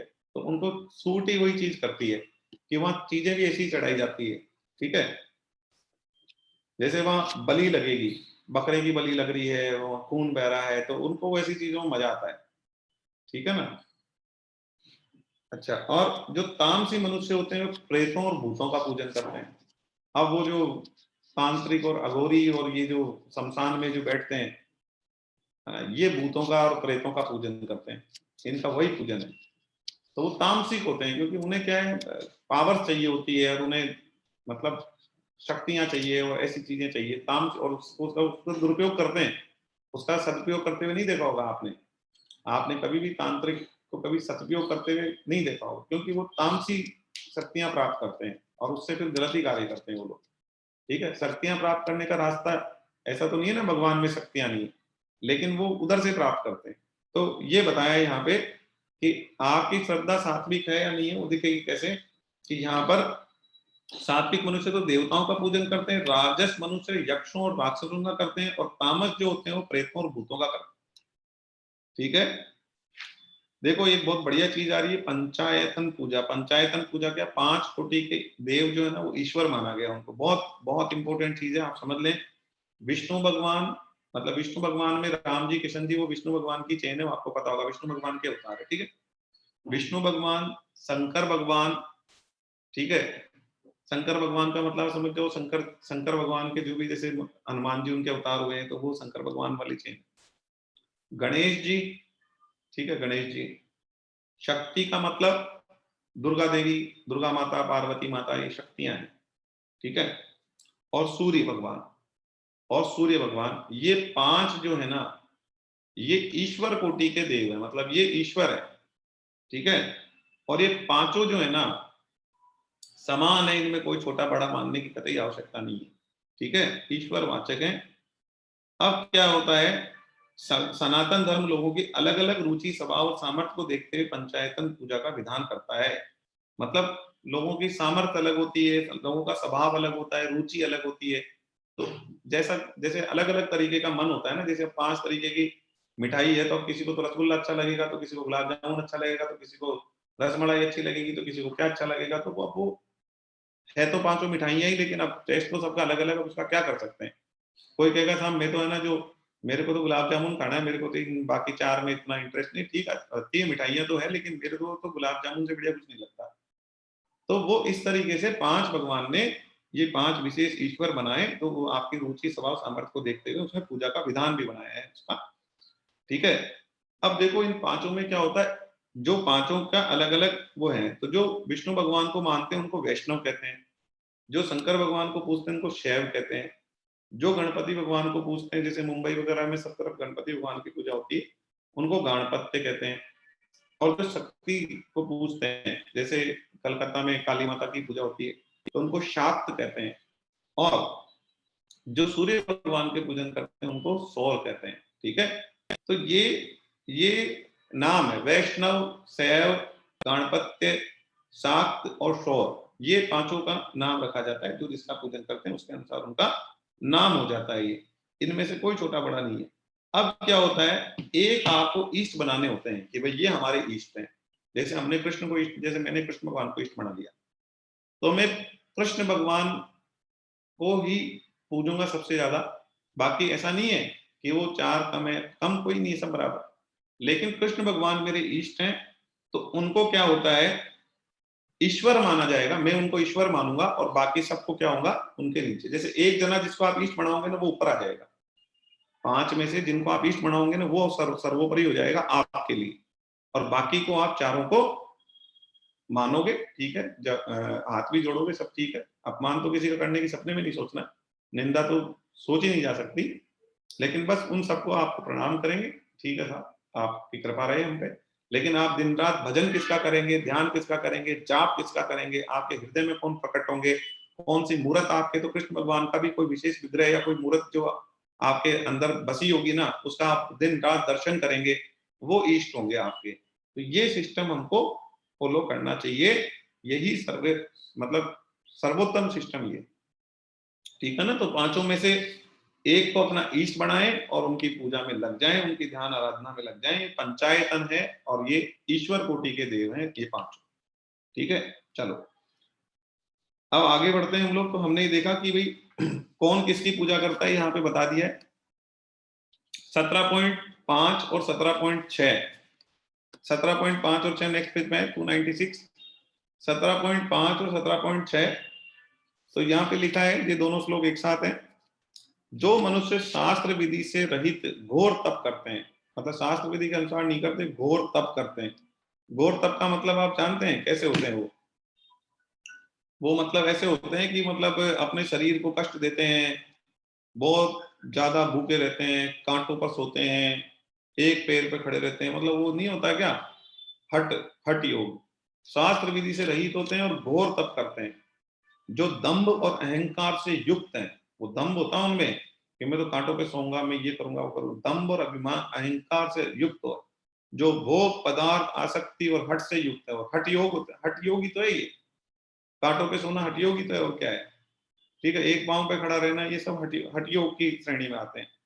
तो वो हट युक्त होते हैं, भोग पदार्थ आसक्ति और हट से युक्त होते हैं, उनमें बहुत आसक्ति होती है कि मुझे ये प्राप्त करना है इसलिए मैं ये करूंगा, ठीक है। जो शरीर में स्थित पांच भूतों अर्थात पंच भौतिक शरीर को तथा अंतःकरण में स्थित मुझ परमात्मा को भी कष्ट करने वाले, कष्ट करने वाले मतलब कष्ट करने वाले, मतलब अपने शरीर को भी दुख देते हैं। और आपको बताऊं, जब शरीर को आप इतना कष्ट दोगे, कांटों पे सोओगे तो कांटे चुभेंगे नहीं क्या, एक पांव पे खड़े रहोगे, ये सब करोगे ना, तो बोले वो अपने आप को भी कष्ट देते हैं, खुद के शरीर को भी कष्ट देते हैं।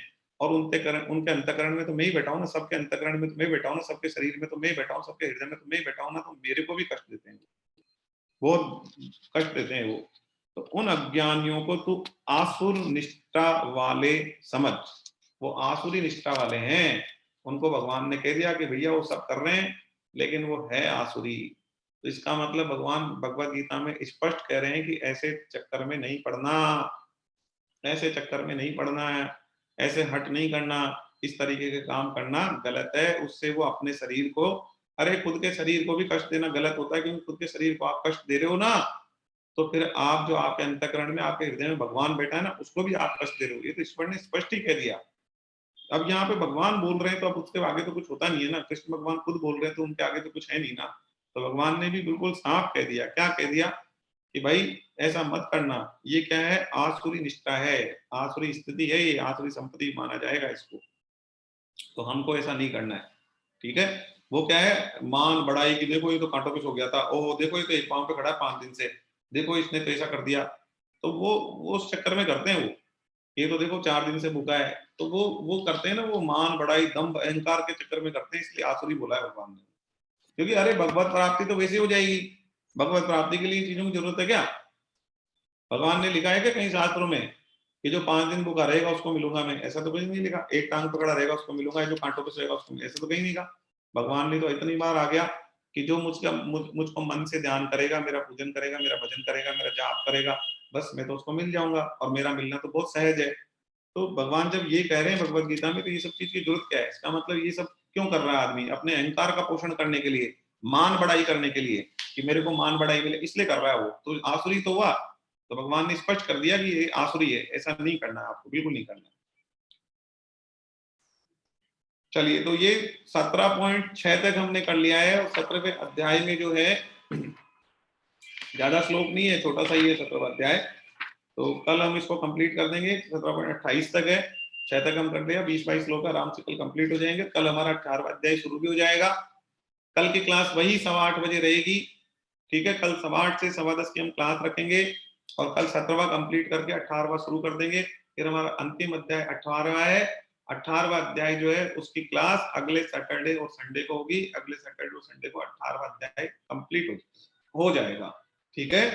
तो इस तरीके से हम जा रहे हैं समाप्ति की तरफ, और कल की क्लास के बाद बस अगले सैटरडे संडे, उसके बाद हमारी ये क्लास समाप्त होगी, ठीक है। हरे कृष्णा। और अब 2 मिनट का कीर्तन कर लेते हैं। जो कीर्तन में पार्टिसिपेट करना चाह रहे हैं वो हैंड रेज कर दें, और बस उसके बाद हम लोग समाप्ति की तरफ बढ़ेंगे। उर्मिला जी म्यूट कर लें, अनम्यूट कर लें, आप ज्योति जी अनम्यूट कर लें।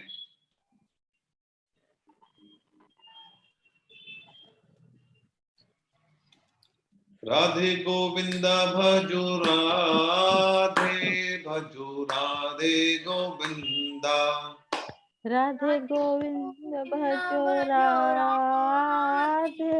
भजो राधे गोविंदा। राधे गोविंदा भजो राधे गोविंदा, राधे गोविंद भजो राधे गोविंदा। राधे गोविंदा भजो राधे गोविंदा, राधे गोविंद भजो राधे गोविंदा। राधे गोविंदा भजो राधे, भजो राधे गोविंदा, राधे गोविंद भजो राधे, भजो राधे गोविंदा। हरे कृष्णा हरे कृष्णा हरे कृष्णा। नाम संकीर्तनम यस्य नाम संकीर्तनम यस्य सर्व पाप प्रणाशनम सर्व सर्व पाप पाप प्रणाशनम। प्रणाशनम प्रणामो दुःख समनष्टम, प्रणामो दुःख नष्टम। समनष्टम नमामि हरिं परम। नमामि हरिं नमामि परम। हरिं परम।